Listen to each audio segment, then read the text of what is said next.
오늘 김건희하고 윤석열이 같은 법원에 갔잖아. 네. 근데 그 동선을 마주치지 않게끔 했다는 거야. 난 그게 너무 아쉬운 거야. 동선이 겹쳐야 되거든. 이럴 때는 겹쳐줘야 되거든. 아니 내가 가서 5분만 얘기 좀 하고 올게. 아니 이거 나도 좀 사태 파악은 해야 될 거 아니야 이거. 아니 뭐 보도는 나오는데 이거 뭐 물어볼 길이 있어야지 이거. 재판 시작하자마자 질문이 없었는데 자기가 먼저 얘기를 좀 해야겠다라면서 얘기를 한 거예요. 했는데 너무도 사실이 아닌 것들이 사실인 것처럼, 그러니까 사실상 조작된 증거를 가지고 판결을 했다 이렇게 시작을 해요. 판결문 자체가 조작 증거로 지금 판결이 내려졌다라고 네. 얘기를 하면서 대장동 수사 검사들은 이게 뭐 장기 밀매범인가 봐요. 남욱한테 당신의 배를 갈라서 장기를 통째로 꺼낼 수도 있고 아니면 환부만 적절하게 오려낼 수도 있는데 당신 뭘 선택할래요? 나무가 그랬다고요? 네. 이 말은 뭡니까? 최 차장님 어서 오세요. 네, 고맙습니다. 자, 그러면 한 분 한 분 만나보겠습니다. 네. 이분이 출근하자마자 오늘 조퇴를 선언했습니다. 나 오늘 일찍 나간다. 와, 깜짝 놀랐어요. 깜짝 놀랐습니다. 네. 근무 태도가 아주 형편없죠. 최진봉 교수님 박수로 네, 맞아요. 안녕하십니까. 네. 대한민국 최고의 언론학자이자 목사이자 이재명 정부 성공을 위해서 늘 불철주야 뛰고 있는 최진봉입니다. 네, 근데 왜 빨리 가려고 그래요? 갑자기 뭐가 생겼어요. 아. 오늘만 가는 거예요. 그거 제가 계속 오래 있었잖아요. 네. 끝까지 기억하시죠? 아. 강성필은 중간에 가고 네. 오늘은 제가 먼저. 아, 이분 종편갑니다. 경평가요? 아, 이분은 방송 중에 섭외가 와도 예, 지금 갑니다. 진짜 이렇게 유연한 사람은 처음 봅니다. 중화요리 시스템. 네. 아, 대단해요. 예, 출발했어요. 네. 대단합니다, 진짜. 이거 보세요. 이렇게 유연합니까? 제가 언제 유연해요? 아, 그런 적이 네. 없습니다. 고맙습니다. 네, 오늘은 매불쇼를 최우선으로 합니다. 네, 고맙습니다. 네, 진봉 반장. 그러니까 여기는 찍고만 가도 출연료가 나가니까 그냥 찍고 가는 거야. 찍고 갑니다. 아, 대단하십니다. 자, 그리고 또 한 명의 종편 수계입니다. 강성필 민주당 부대변인 박수로 맞이합니다. 네. 안녕하십니까. 매불쇼 장학생 종편 불량학생 강성필. 아, 요즘 많이 불량하다는 평가를 받고 있는 종편에서. 네, 이제 불량하다는 말이 안 통하니까 이제 하차로 조치를 취해야 아하. 됩니다. 네, 하지만 저는 끝까지 독립군처럼 아. 민주당과 정부에 대해서 끝까지 방어하고 잘못된 건 알려주고 지적하고 있습니다. 아, 잘못된 거에 대해서는 또 인정하고 반성하고 사과합니까? 사과도 가끔 하는데 아, 가끔 합니까? 엔간에서 할 게 별로 없습니다. 아, 저희는. 요즘은 그 종편에서 어떤 테마를 주로 다룹니까? 지금 약 한 8주째 김현지. 아, 이제는 노래를 아직도. 만들었더라고요. 좌지우지 김현지, 오지 않지 김현지 이러면서 막 놀고 있습니다. 진짜로? 네. 야, 오늘 마침 또 대통령실에서 한 분 나오셨거든요. 네네네. 그런 이야기도 잠깐 알겠습니다. 나눠보도록 하겠습니다. 네. 아직도 김현지야? 아직도 김현지. 아휴, 대단하다 진짜. 대단해. 아 근데 부대변인님 제가 그 방송 나오시는 거 봤는데 에이펙 관련해서는 네. 매불쇼에서 다룬 거 정확하게 야, 내가 밟았는데 아니 내가 봤거든. 여기서 완전히 배워가지고 가서 하는 거야. 그러니까 진행자가 너무 놀란 거야. 맞아. 그래서 진행자가 강성필 씨, 아니 어디서 맞아. 공부하고 오셨나요? 그러더라고. 야, 진짜 많이 봤더라. 제가 항상 말했잖아요. 여기서 전문가들의 말을 딱딱딱 듣고 최욱의 정리를 딱 듣고 내가 종편 가서 딱 제대로 써보라고. 아 그냥 말씀만 하신 게 진짜 실천을 하시니까 아니 근데 진짜 칭찬 많이 받더라고. 깜짝 놀라더라고 진행자가. 그리고 같이 나왔던 그 보수 패널들이 맞아. 꼼짝을 못해. 아, 그럼요. 어지러지랍니다. 어지러지랍니다. 아, 대단히 고맙습니다. 네. 아이고. 아, 그 잘 지적했다. 나도 그거 다 봤거든. 아, 고맙습니다. 자, 그리고 오늘 이제 국감이 끝이 났죠? 네. 예. 아, 마지막에 국감장에서 홈런이 하나 터졌어요. 아 그래요? 네, 어마어마한 뉴스인데 이 뉴스가 지금 거의 다뤄지지 않고 있습니다. 근데 엄청난 것이 어제 국감장에서 나왔습니다. 네. 그 홈런을 치신 분이 오늘 함께 해주시는데요. 아이고. 매불쇼는 오늘 첫 출연입니다. 민주당의 재선 의원 김영배 의원 박수로 맞이합니다. 네, 안녕하십니까. 신입생 김영배입니다. 네, 처음 뵙겠습니다. 나와주셔서 예. 고맙습니다. 네, 감사합니다. 불러주셔서 고맙습니다. 처음 보는 얼굴인가요? 예. 죄송합니다. 제가 부족해서. 아, 네. 예. 김영배 자주 불러주세요. 아, 저는. 맞습니다. 네. 김영배 오늘 이제 그 기초단장도 하셨잖아요. 구청장 두 번 했어요. 하시고. 구청장 두 번. 어마어마했죠. 매교 전문가시기도 하고. 네. 오. 근데 어제 진짜 엄청난 것을 국감장에서 터뜨렸습니다. 윤어게인이 계속 트럼프가 우리 윤석열을 구하러 올 거다. 뭐 이런 얘기 계속했잖아. 한국모 한번 갖고 온다 막 그랬잖아요. 그랬잖아. 근데 그거 들을 때마다 우리가 이렇게 웃고 한심하게 생각하고 허황되게 생각했잖아요. 네. 그런데 그게 자기들끼리는 근거 없는 얘기가 아니었어. 실제 윤석열의 대통령실에서 개헌 바로 다음 날 트럼프에게 도움을 요청을 했습니다. 다음 날. 실제 이거를 어제 밝혀낸 거거든요. 이거 엄청난 뉴스입니다. 이거 진짜. 맞아요. 자, 어제 국감장의 모습 잠깐 영상으로 보고 오겠습니다. 놀랍게도 말입니다. 11개월 이상 숨겨온 건데요. 외교부 장관 이름으로 주미 대사한테 공문을 보내가지고 백악관하고 트럼프 당선자 측에다가 아래의 내용을 설명해 달라라고 하면서 설명의 요지를 2장짜리를 보냈다고 하는 제보를 제가 받고 확인해 보니까 사실 같아요. 발 씨는 외교부 장관으로 되어 있고 수 씨는 주미대사로 되어 있습니다. 그 당시 조현동 주미대사가 받은 것으로 보이는데요. 이렇게 되어 있어요. 국회는 22건의 정부 관료 탄핵 소추를 발의하고 판사를 겁박하고 검사를 탄핵하여 사법 업무를 마비시키고 등등등등 쓰고요. 헌법의 규정에 따라서 비상계엄 선포 및 해제의 조치를 취했다. 윤 대통령은 평소 자유민주주의에 대한 확고한 신념과 기독교적 가치관에 따라 종북 좌파 및 반미주의에 대항하고자 하는 입장을 견지하고 있다. 이렇게 백악관에 전해달라 하고요. 트럼프 측에 대한 추가 설명 요지 이렇게 되어 있는 데는 뭐라고 되어 있냐면 신정부하고도 미국의 신정부하고도 이런 입장에 기초해서 관계를 맺어 나가겠다. 윤 대통령은 국가 운영에 관한 트럼프 당선인의 철학을 지지하는 바 자유민주주의에 대한 신념과 기독교적 가치관에 입각하여 대한민국을 운영하려 노력해 왔다. 이렇게 설명해달라고 했습니다. 그리고 답변도 왔다고 그래요. 장관 이름으로 이걸 보내고 장관을 움직일 수 있는 자가 누구겠습니까? 제가 보기에 그 결제 라인을 보니까 김태효. 신원식까지 되어 있어요. 이 김태효가 지시한 것 같은데 제가 볼 때 이게 사실인 것 같습니다. 와, 야, 이거 어마어마 12월 4일에. 아, 의원님 이거 진짜 저 깜짝 놀랐어요. 이거 보고. 네, 저도 제보를 받은 것인데요. 아주 정확한 제보입니다. 사실 이게 12월 3일 밤 내란을 일으킨 이후에 네. 국회가 해제 의결하고 나서 네. 윤석열은 지금까지도 자기는 그 뒤로는 아무것도 안 했다. 네. 그런 말을 지금 재판장에서 반복하잖아요. 그렇습니다. 완전히 새빨간 거짓말입니다. 아. 12월 4일 날 처음에 대통령실에 있는 외교비서관 이충면이라고 하는 비서관이 외교부에 있는 담당 직원한테 이 서한을 보내라고 시킵니다. 그랬더니 그 직원이 애국자예요. 저는 못하겠습니다. 오. 저 옷 벗겠습니다. 와.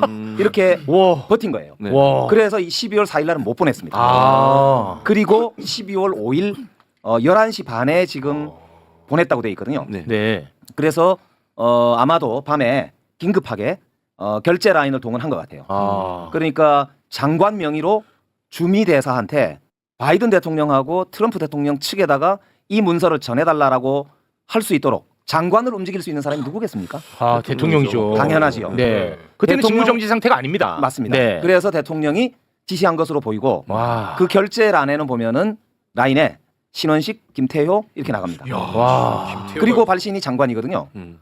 그러니까 이거는 제가 볼 때는 그 문서가 이제 사실이지만 공개가 되려면 이게 3급 비밀로 묶어놨거든요. 얘들이 아, 묶어놔 버렸어요. 혹시라도 이 문서가 공개되면 자기들 아. 제2 내란을 일으키려고 했다는 증거가 될까봐 3급 비밀로 묶어놨다고 합니다. 와.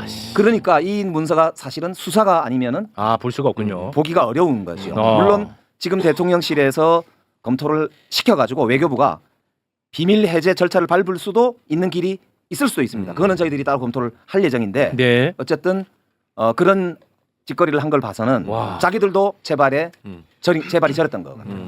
그러니까 이거는 명백하게 미국에다가 구원 요청을 보내면서 네. 자신의 권력을 유지 혹은 연장하려고 하는 제2내란을 획책했다는 확실한 증거다. 네. 이렇게 볼 수 있는 거죠. 와. 아니 그러면 일단은 그 주미 대사에는 보낸 거는 맞고. 맞습니다. 그러면 그 다음 주미 대사가 이 문건을 당시 백악관 바이든의 백악관 네. 트럼프 당선인에게 전달됐는지의 여부는 아직까지는 알 수가 없는 거죠. 제가 여기서 처음 확인을 해드릴 수 있는데요. 어. 바이든 측하고 트럼프 측에 전달이 됐다고 합니다. 전달. 그리고 아. 답도 왔다고 합니다. 답이 답까지 왔대요? 왔어요? 그래서 여러 가지 이제 외교적인 관행상 상대국의 내용에 대해서 확인하는 건 사실은 여러 가지 측면에서도 아, 네네. 문제가 있을 수 있어서 대강 미국 정부가 그동안 공식적으로 발표한 즉 커트 캠벨 그 당시 바이든 정부의 국무부 부장관이 이야기를 했던 12월 4일 5일 반복적으로 했던 워딩이 뭐냐면은 아주 잘못된 판단이다라고 하거나 한국 국민들의 민주주의에 대한 열망을 지지한다든가 라고 하는 그런 공식 워딩에 제가 볼 땐 다른 표현이거나 네. 유사한 표현이 담겼을 것으로 아. 저는 판단하고 있습니다. 그거는 그래도 다행이네. 그러니까 그리고 트럼프 측에도 와. 제가 알기로는 우리가 알만한 그리고 이후에 백악관에 입성한 사람을 이제 경유해서 보고가 됐을 것으로 그렇게 추정이 되고요. 저도 그 정황을 들었는데 답도 아마 유사한 내용으로 바이든 대통령과 유사한 내용으로 왔을 것으로 판단이 됩니다. 그러니까 아니 전두환이 그때 그 계엄을 선포하고 내란을 일으켰을 때도 그때도 사실 미국에 접촉해서 승인을 받으려고 했었어요. 그리고 미국이 거의 방치하듯이 해서 결국 진행이 된 거잖아요. 네. 그러니까 이제 윤석열 입장에서 그때 케이스를 생각했겠지. 미국이 승인해주고 조용히 있어야만 그렇지. 이 쿠데타가 그러니까 내란이 성공할 수 있다고 판단한 것 같아요. 그러니까 미국을 접촉을 하는 거지 결국은. 근데 당시에 끔찍하다 진짜. 당시에 미국은 상당히 윤석열의 이 내란과 관련해 가지고 상당히 부정적인 기류를 가질 수밖에 없었던 하나 상황이 있었는데 미국 연합사 그러니까 주한미군 사령관이 우리 한국 부사령관에 연락을 해서 무슨 일이 일어났냐라고 물어봐야 될 거 아니에요. 그래야지 미국에 보고를 하니까. 근데 부사령관이 연락을 안 해버려 잠적을 해버린 거예요. 그래서 더 거기에서는 정보 채취가 안 되기 때문에 더 부정적인 기류가 확산됐다는 얘기도 있습니다. 그러니까 이렇게 자기들이 도움을 청해 놓은 게 있으니까 이거를 근거로 해가지고 그동안에 계속해서 뭐 트럼프가 우리 구하러 온다 이런 그러니까요. 얘기들이 당시에 계속 나왔던 거야. 이게 막 그냥 하늘에서 뚝 떨어진 허황된 얘기가 아니었나 봐. 그렇죠. 문득 떠오르는 게 김태호가 윤석열 파면되고 미국 뜬금없이 가가지고 그거 왜 가냐 막 이랬었잖아요. 맞아. 근데 그거에 대해서 아직 모르거든요. 몰라요. 네. 예. 그것도 뭐 연결이 되나? 그래서 저도 이 라인이 어떻게 움직였을까 추측해 보면 4일날 외교부 담당 직원이 거부 의사를 밝히면서 사표를 내겠다고 나오니까 큰일 났다 싶으니까 그렇겠죠. 어느 라인이 움직였을까? 그 상황을 아마 제가 보기에 김태효 정도가 대통령한테 보고를 하고 대통령이 직접 지시를 해서 네. 장관까지 움직이게 되는 이런 이제 결과가 나왔을 것 같고요. 그걸로도 불안하니까 아까 말씀하신 대로 직접 방미도 하고 네. 예 여러 가지 수단을 썼던 것으로 그렇게 보여요. 살펴볼 게 지금 한두 가지가 아니야. 그런 과정 속에서 아마도 그 저에게는 아킬레스건입니다만 트라우마지만 브래드 셔먼이 한국에 뭔가 좀 경고의 사인을 보내려고 했던 건 아닌가 하는 생각까지도 저는 이어지고 있습니다. 실제로 브래드 셔먼 의원도 제가 여러 차례 만났는데 네네. 브래드 셔먼 의원이 한국에서 그런 이제 소위 내란을 유지하려고 하는 조직적 움직임이 네. 지속되고 있다는 상당한 정보를 가지고 있다는 네. 이야기를 본인이 그 당시에도 네. 했었거든요. 그렇기 때문에 와. 이제 오히려 브래드 셔먼 의원은 공개적으로 그런 정황에 대해서 오히려 밝힘으로써 미국이 민주주의 한국, 민주주의 대한민국을 지지한다라고 하는 확고한 입장을 오히려 좀 전하려고 굉장히 애를 썼던 것으로 그렇게 그러니까 이런 거를 지금 보니까 이 윤석열의 친이 크됐다가 막힌 게 얼마나 기적 같은 일인지 몰라요. 그러니까요. 그러니까 와. 수단과 방법을 가리지 않고 쿠데타를 성공시키려고 했던 이 상황에서도 우리 국민의 저력이 결국 막아냈고 이재명 대표를 포함한 민주당 의원들이 막아낸 거 아니겠습니까? 이건 정말 그 하늘의 도움이 아니면 어려웠을 수도 있다는 생각이 들고 정말 목숨 걸고 싸워준 분들이란 고마움이 다시 생각나는 거예요. 네. 그러니까 미국의 국회의원들도요. 네. 저희들한테 만나면 물어보는 게 굉장히 사실은 놀라운 일이고 기적 같은 일이다 그런 이렇게 것 같아요, 진짜. 이야기를 하더라고요. 네. 그러니까 자기들이 만약에 그런 일이 똑같이 생겼을 때 과연 미국에 있는 대법원이나 미국에 있는 기관들이나 공무원들이나 군인들이 한국처럼 움직였을까? 그렇죠. 그런 이야기를 오히려 미국 맞아요. 국회의원들이 저희들한테 하더라고요. 네. 그 당시에 제가 이거 보도를 좀 찾아보니까 지금 보니까 굉장히 어색한 게 뭐냐면 김태호가 미국 가가지고 국가안보실의 부보좌관을 만나요. 안보실 사람 만나서 조선업을 협력하고 그래서 왜 갔냐라고 하니까 안보실 그 당시 입장이 신원식이 이전에 방미 협의를 했고 한덕수가 트럼프랑 통화를 했고 그 다음에 그냥 내가 간 후속 조치일 뿐이다. 그건 말이 안 돼. 그렇죠. 그때 뭐 그럴 때가 아닌데. 아 이거 이상하네. 야, 근데 지금 김태현은 완전히 비껴져 있거든요. 그러니까요. 조사가 필요해요. 아, 정말 미치겠습니다. 그래서 형법상 네. 이게 문제가 되는 게 결국은 87조가 내란이라는 조항이잖아요. 90조는 거기에 대한 예비, 음모 그리고 선동, 선전 요 조항이거든요. 네. 그렇게 선동과 선전을 하는 경우는 앞에 87조의 죄와 똑같다고 돼 있습니다. 그래서 우두머리는 내란의 우두머리는 사형, 그다음에 주요 임무 종사자 종사자. 같은 경우 사형 5년 이상 이렇게 돼 있고 부하 수행자들은 5년 이하 이렇게 돼 있지 않습니까? 네. 그러니까 이게 이제 명백하게 내란을 일으켰던 것을 선전한 것이죠. 예. 예. 야, 이 부분에 대해서는 진짜 이건 뭔가 좀 수사가 진행돼야 돼요. 진행이 돼야 될 것 같다는 생각이 들고요. 네. 이거 아주 새로운 국면이 열린 거고 정말 심각한 문제입니다. 이 종편에서 이거 왜 어떤 식으로 다루나 몰라. 안 이런 나와. 얘기는 전혀 안 안 해요. 나와. 안 해? 전혀 안 나오죠. 어. 뭐 기껏 해봤자 뭐 윤석열, 김건희 오늘 같이 동시에 헌정사상 처음으로 대통령 부부 재판 출석. 같은 재판 정도 아닌데 그게 뭐 그렇게 대단한 일이냐 임마. 이 자식아. 나한테 얘기한 거야? 전달하는 거잖아. 알겠습니다. 와, 이거 정말 엄청난 네. 일이 있었습니다. 네. 꼭 좀 여러분께서도 관심 가주시기 바라겠습니다. 김영배 의원님과는 저희가 여기서 인사를 나눠야 될 것 같은데요. 끝으로 하실 말씀 혹시 있으시면 짧게 부탁드리겠습니다. 네, 우리 그 최욱 씨를 비롯해서 오늘 여기 계신 분들이 대한민국의 민주주의를 지켜주신 겁니다. 제가 보니까 정말 국민들과 시민들이 안 계셨으면 아유, 대한민국이 맞아요. 정말 어떻게 이렇게 멀쩡하겠나 싶습니다. 네. 그날 탱크 앞에서 그리고 국회 정문 앞에서 막아 계시던 그 국민들의 기상이 오늘 우리 대한민국의 미래 아닌가 그런 네. 생각하고요. 저희들도 그걸 잘 받들기 위해서 최선을 다하겠다는 말씀드립니다. 김영배 의원이었습니다. 대단히 고맙습니다. 네, 고맙습니다. 자, 어제 국회 운영위에서 대통령 비서실에 대한 국정감사가 있었거든요. 네. 그래서 오늘 대통령실에서 매불쇼를 찾아주신 분이 있습니다. 네. 이렇게 이제 대통령실에서 매불쇼에 찾으면 이 냄새를 기가 막히게 맡는 분이 또 최진명 교수입니다. 오늘 또 일찍 오셨더라고요. 역대급으로 빨리 오셨어요. 역대급으로 빨리. 또 왜 이렇게 빨리 왔나 했더니 역시 또 대통령실에서 한 분이 나와주셨습니다. 자, 그럼 만나보도록 하겠습니다. 김병욱 대통령실 정무비서관 박수로 맞이합니다. 네. 네, 김병욱입니다. 네, 반갑습니다. 네. 아유, 첫 출연입니다. 아, 첫 출연이시네요. 네, 아주 고맙습니다. 우리 그 김병욱 정무비서관은 재선 의원. 네. 네. 거기까지는 뭐 좋아. 네. 그런데 그런데. 바이든 날리면 네. 바이든 날리면 김은혜한테 아 졌어. 맞아, 그랬지. 지난번. 이번에 2024년 4월에 그 다시 한번 들어주십시오. 그 김은혜. 그 김은혜한테 졌어. 정말 실망입니다, 진짜. 보자마자 이런 말씀드려서 그렇지만. 제가 출연을 안 해서 그래요. 매불쇼에. 그 왜 안 하셨어요, 그때? 왜 안 불러주셨어요? 아, 그랬어요? 아, 김은혜한테. 앞으로 선거질 때만 항상 불러주는 거로. 아니 이거 어떻게 그질 사람이 없어서 김은혜 어떻게 집니까? 아, 막판에 역전당했습니다. 아쉽습니다. 아, 진짜. 지역이 그러니까 지역이 사실 좀 이제 김병욱 의원이 거기 당선되셨지만 힘든 지역이에요, 사실 민주당 입장에서. 네, 그 제가 싸울 때. 처음에 민주당 활동할 때는 명함을 줘도 네. 받지도 않고 찍고 맞아요. 침도 그런 뱉고 지역이에요. 빨갱이 당해서 왜 왔냐 이 정도였어요. 그렇죠. 지금은 많이 바뀌었죠. 바뀌었죠. 네. 이재명 시장 당선되고 손학규 대표 당선되고 저 김병욱 두 번 당선되고 네. 그래도 많이 바깥이 되고 있습니다. 네. 아, 진짜 저에 대한 비난이 더 많네요. 죄송합니다. 네. 대단히 죄송하고요. 우리 의원님은 국회에 있을 때 그리고 당에 있을 때 이재명 대통령과 매우 가까운 측근 인사로 분류가 됐던 분이죠. 왜 그런 거예요, 근데? 아무래도 이재명 시장의 정치 활동 지역하고 저하고 같은 거죠. 제가 이제 2001년도에 성남 분당으로 이사 왔는데요. 그때부터 이재명 시장이 시민운동을 하고 있었죠. 성남 시민운동 모임인가? 아마 그 모임으로 기억이 납니다. 네. 그때 이제 김현지 씨도 사무국장인가 이렇게 활동을 했었고요. 그분 얘기 좀 그다음에 그만하세요. 너 빨리 나오나요?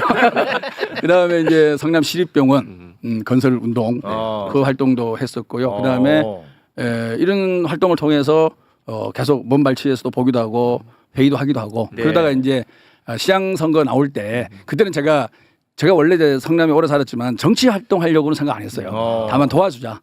우리 분당 좌파도 있다. 뭐 이런 거죠. 그래서 개혁당에 가입을 해서 도와주고 이렇게 했었는데 2010년도에 이제 본인이 시장 선거를 세게 붙었습니다. 전 김창호 국정후보차장하고 붙었을 때 저는 쉬고 있었죠. 그때 이제 저희 집 앞에 와서 네. 꼭 좀 도와달라. 컴백해서 지역위원장을 다시 좀 맡아달라. 그리고 선대본부장을 좀 맡아달라. 그래서 2번 정도 집 앞에 와서 간곡하게 부탁해서 네. 다시 제가 정치권으로 컴백하는 계기가 됐고 또 저도 이제 국회의원 되기도 하고 시장과 도지사 대통령이 됐죠. 네, 그 이후로 3번의 대선 과정을 다 함께 했었습니다. 인연이 엄청 오래되셨구나. 엄청나게 그냥 진짜 그냥 정치 동반자라고 봐도 무방하네요. 그래서 그런지 저에 대한 비난이 그 정도로 어디 가세요? 가까운지 몰랐어. 그래 나는 그냥 김은혜한테 졌다는 거에 화가 나 있어가지고. 근데 그때 당시에 총선 때 이 김병욱 후보가 이 바디 프로필 온몸을 식스팩으로 만들어가지고 바디 프로필 선거 운동으로 되게 유명하셨어요. 그때 당시. 근데 그게 득표에 도움이 됐나요? 매우 큰 해가 저는 된 사실 것 민망했는데 좀 화제가 됐었죠. 네. 네, 제가 아마 정치인 중에서 처음으로 시도를 해본 그러니까 제 타겟은 이제 2030이었어요. 2030의 청년들이 정치에 무관심하고 민주당에 대한 오해도 많고 근데 그 짧은 시기에 설득을 하기가 어렵잖아요. 네. 그래서 버킷리스트 2030의 버킷리스트 중에 하나가 바디 프로필을 찍는 거라 그러더라고요. 그래서 내가 대단하시네. 2030의 니즈에 부응하는 정치인이 한번 해보겠다. 그리고 3달 동안 열심히 못 만들어서 찍었는데 네. 표가 얼마나 도움이 되는지는 모르겠습니다. 네, 뭐 도움은 안 된 것 같아요. 이제 워낙 이제 이재명 대통령과 정치 행보를 오랫동안 함께 해오셨고 이재명 대통령이 이제 당선이 되고 그래서 세간에서는 우리 의원님이 금융감독원장으로 간다 이런 얘기가 많이 있었거든요. 실제 있었잖아요. 한 5, 6개월 전이죠. 예. 그런데 이 정무비서관으로 가셨습니다. 그건 어떻게 된 건가요? 제가 이제 아마 국회의원 중에서 몇 안 되는 증권계 출신 의원입니다. 제가 이제 대학 졸업하고 쌍용그룹에서 잠시 일을 하다가 네. 여의도 증권계로 옮겼습니다. 한국증권협회라고. 지금은 이제 금융투자협회로 바뀌었죠.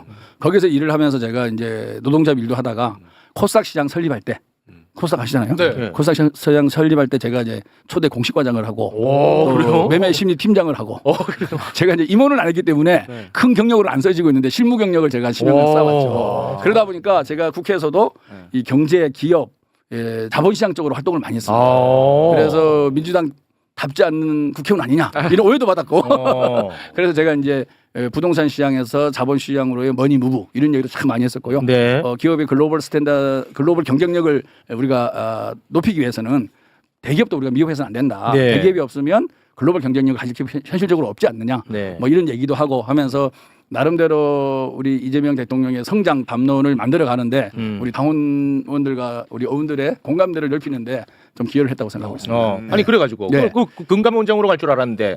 그건 이제 인사권자의 판단이죠. 아. 제가 여기서 뭐 말씀드릴 수는 서운함이 없고. 역력합니다. 서운함이 역력해요. 제가 근데 잘 몰라서 그러는데 예. 금감원장과 정무비서관 예. 그 개인의 선호도가 다 다른 거예요? 아니면 거기에 또 뭐 어떤 차등이 좀 있나요? 어떻습니까? 자리가 주는 무게감이. 아무래도 뭐 우리 금융감독 원장은 탈정치적 스탠스를 갖고 일을 할 수밖에 없는 위치고 그리고 이제 금융시장의 건전성, 금융시장의 소비자 보호 그런 데 맞춰서 일 중심으로 해야 되는 그런 자리이고요. 뭐 정무비서관은 대통령을 중심으로 해서 어떻게 하면 대한민국을 더 잘 사는 나라로 만들 수 있을까라고 고민하는 자리이기 때문에 네. 확연히 영역은 다르죠. 확연히 영역이 다르다고 보고요. 뭐 인사권자의 판단을 존중합니다. 그러니까 정치 경력이 있다 보니까 이제 그쪽보다는 정무비서관 쪽으로 이렇게 또 발탁을 하신 것 같네요. 듣고 보니까. 네. 하지만 표정은 감출 길이 없어요. 그 예전에 이제 함께 일할 때랑 지금 이제 대통령과 비서관의 관계지 않습니까? 그 어때요? 그 느낌이? 나는 이제는 궁금합니다. 아주 멀죠. 제 위에 뭐 수석님도 계시고 네. 또 비서실장도 계시고 그렇죠. 대통령도 계시고 네. 계시잖아요. 네. 뭐 이제 상당히 이제 정말 참모로서 심부름 잘하는 참모로서 열심히 하고 있습니다. 그때랑 좀 망가짐이나 좀 그런 게 좀 다르겠군요. 확연히 다르죠. 확연히 달라요? 우리가 국회의원을 아닌 시절에 그러니까 이제 예를 들면 김태년 국회의원이 저희 지역구예요. 김태년 의원이 학번이 84학번이고 나이는 저보다 한 살 많아요. 근데 지역에서는 태년아 이러기도 하고 야야 그렇게 했었어요. 그런데 이제 국회의원 당선돼서 들어오고 나니까 버릇 저랑 선수가 한 재선 차이가 나잖아요. 네네네. 또 외모도 약간 차이가 나지만 그러다 보니까 옛날 그 호칭이 잘 안 나오죠. 또 나올 수도 없고 네. 뭐 그런 게 이 자리와 상황에 따라서 이제 관계 설정을 또 제대로 할 줄 아는 게 또 네. 필요하다고 봅니다. 고맙습니다. 근데 뭐 어찌됐든 지금 대통령실에서 일을 하고 있는 입장에서 오늘 또 대통령 지지율이 새롭게 나온 게 있는데 이게 성적표거든요. 그렇죠. 대통령실 직원으로서 그렇습니다. 성적표 예. 한번 좀 소개 이재명 부탁드립니다. 대통령의 직무수행 긍정평가 퍼센테이지 63%가 됐습니다. 60%를 다시 넘었고요. 부정평가는 29%로 집계가 됐는데 지난주보다 긍정은 6%포인트 상승했고 그리고 이제 부정은 4% 정도 내려갔습니다. 네. 그래서 60%를 회복했다는 의미가 있고 주 내용은 외교 문제가 30%로 가장 많아요. 에이펙이지. 에이펙 효과다. 진짜. 네. 진짜 저는 대통령뿐만 아니라 대통령실 직원분들 그리고 장관 뭐 이런 분들에게 정말 고맙다는 얘기 하고 싶거든요. 근데 얼마나 힘들었는지 그 이재명 대통령은 몸살까지 걸렸다고. 그렇죠. 네. 어제 엊그제 몸살로 하루 쉬셨고 좀 더 쉬실 줄 알았더만 또 원주 네. 산불 그렇습니다. 현장도 가셨는데요. 저는 이재명 대통령을 보면서 이 외교가 갖는 힘을 많이 느끼고 있습니다. 우리 사실 이 대통령이 정치 그러면 뭐 이런 민주주의 또는 뭐 경제, 부동산 이런 한정돼 있다고 보는데 그동안 외교가 사라져 있었나요? 몇 년간에? 그 사라진 공백을 야 이재명 대통령이 이렇게 잘 메꾸고 진짜? 외교가 갖는 힘 그리고 외교를 하는 모습을 보는 국민들의 자부심, 뿌듯함, 맞습니다. 야, 이런 걸 심어준 네. 정말 첫 번째 대통령이 아닌가. 맞아요. 전 세계 정상과 악수를 하면서도 그 당당함과 네. 그 눈빛, 그러면서도 포용력 이런 네. 것들이 화면에 보이지 않습니까? 너무 보여요. 그리고 제가 이제 경주 에이펙 현장에 가봤는데 그때 만찬이었어요. 우리 대통령이 베푸는 만찬인데 전 세계 정상들이 물론 트럼프는 갔었죠. 트럼프를 제한 전 세계 정상이 가서 더 좋았습니다. 쫙 앉아 있고 그 앞에 G 드래곤, G 드래곤의 노래 또 전 세계 어린이들 그러니까 피부 색깔이 다른 어린이들이 나와서 노래를 부르는 걸 보면서 정상들이 박수치고 우리가 만들어 놓은 만찬을 먹으면서 함께 올리는 걸 봤을 때, 야 정말 대한민국이 그 동안에 전 세계가 부러워하는 그런 나라였는데 제 눈으로 직접 보니까 대한민국 국민님이 자랑스럽고 이 대한민국 정말 진짜 대한민국으로 만들어서 우리 후손들에게 넘겨줘야 되겠다 그런 다짐을 또 하는 시간이 되더라고요. 그래서 이 외교를 우리가 어떻게 잘 하느냐에 따라서 우리 국민들이 갖는 우리 대한민국 국민을 위해서 위상의 어떤 포지셔닝이 달라지지 않을까. 그래서 외교에 대한 부분을 좀 더 우리가 중요성도 강조하고 또 그런 부분에 실력을 키워야 되겠다. 그런 생각도 많이 하는 시간이었습니다. 그 대통령실 전반적인 그 기류 분위기 자체가 이재명 대통령의 어떤 그런 절실함, 절박함, 진지함 이런 분위기가 대체적으로 다 이렇게 조성되어 있겠네요. 그럼요. 네. 이재명 대통령께서 말씀하신 우리 1시간은 5,200만 시간이다. 그리고 공직자는 항상 깨어 있어야 된다. 뭐 이런 표현이 말로서만 하는 게 아니라 예. 대통령께서 직접 손수 보여주고 계시잖아요. 그렇습니다. 네, 그리고 그 밑에 있는 실장부터 모든 간부들이 그런 모습으로 한 5개월간 달려왔어요. 네. 그것에 대해서는 직원 어느 누구도 그 문제에 대해서 부인하지 않고 네. 우리가 좀 더 힘들더라도 네. 대한민국 국민이 행복할 수 있으면 좀 참아보자. 예. 네, 그런 공감대는 아주 확실하게 서 있습니다. 아유, 대단히 고맙습니다. 네. 자, 시간이 없어서 바로 그럼 국감 이야기로 넘어가 보도록 하겠습니다. 어제 이제 국감 대통령 비서실 네. 국감이 있었죠. 있었거든요. 네. 그런데 또 국민의힘은 오직 김현지 부속실장만 외쳤습니다. 네. 국감장을 완전히 그 엉망으로 만드는 국민의힘 행태. 일단 잠깐 영상으로 보고 오겠습니다. 윤석열 대통령 시대 국정농단과 12.3 내란에 대해 진상 규명을 해야 하는 겁니다. 그런데 이 자리에 윤석열 대통령의 법률 비서관을 역임한 주진우 의원께서 이 자리에 있는 것은 이해 충돌 소지가 매우 큽니다. 김현지 부속실장 관련된 의혹을 집중적으로 제기하니까 민주당이 이렇게 조직적으로 입틀막하는 것에 대해서 저는 강력히 항의합니다. 어제부터 제가 얘기할 때마다 아니 국방부가 이기려고 작전 서는 거야 뭐야? 아니 지금 작전 서는 거야? 왜 소리 질러? 왜 소리 질러?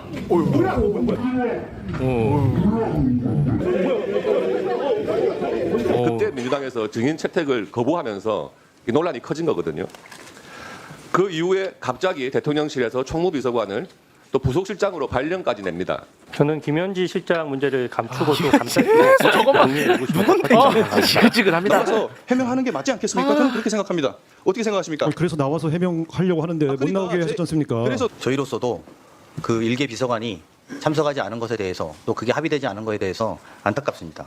제 입장에서는 50명의 비서관 중에 한 명일 뿐인데 너무 과도하게 공격받고 있고 또 제가 이런 말을 하면 또 나서서 보호한다고 또 뭐라고 할까봐 말도 잘 못하겠습니다. 네. 진짜. 자, 일단 그 김현지 실장 이야기는 저희가 잠시 후에 다루도록 하겠습니다. 왜냐하면 네. 일단 그 물리적 충돌 사태가 발생하지 않았습니까? 네. 조인트 송원석과 이기현 의원 이제 서로 물리적 충돌이 발생했는데 양쪽 다 지금 피해자라고 주장을 하고 있어요. 그러니까요. 일단 잠깐 보고 오겠습니다. 이기현 의원이 육중한 몸집으로 다가오더니 저는 회의장 문을 나가려고 하다가 돌아서 있는 상태인데 그대로 몸을 부딪히게 되었습니다. 야당의 원내 대표에 대해서 백주 대낮에 테러와 유사하게 폭력 행위가 발생한 점에 대해서 대단히 깊은 유감을 표하는 바이고 송원석 의원이 국감을 망치려고 민주당이 하려고 한다라는 취지의 발언을 강하게 소리를 지르며 나가셔서 제가 뒤에서 따라하면서 저도 운영의 위원이기 때문에 국감을 망치려고 하는 건 당신들이야라고 얘기를 했더니 송원석 의원이 돌아서서 몸을 던지셨어요. 폭력을 행사했다라고 주장하는 송원석 의원의 발언은 적반하장입니다. 네. 네. 양쪽 다 지금 피해자라고 주장을 하고 있기 때문에 그렇죠. 이럴 때는 우리가 경찰을 부를 수밖에 없습니다. 지금 뭐 그래서 네, 전화해 오늘 네, 경찰. 바로 경찰을 저희가 네. 불렀습니다. 네. 이지은 위원장 박수로 맞이합니다. 야, 이게 합의가 될라나? 자, 요 사건 빨리 좀 수사해 주세요. 네. 예. 네. 과학적으로 갑니다, 진짜. 네, 과학 수사. 그러니까 정말 제가 이제 경찰 출신이다 보니까 이게 네. 약간 직업병이 도져가지고 네. 서로 다 피해자라고 주장을 예, 하지 맞아요. 않습니까? 그래서 영상 분석을 했는데요.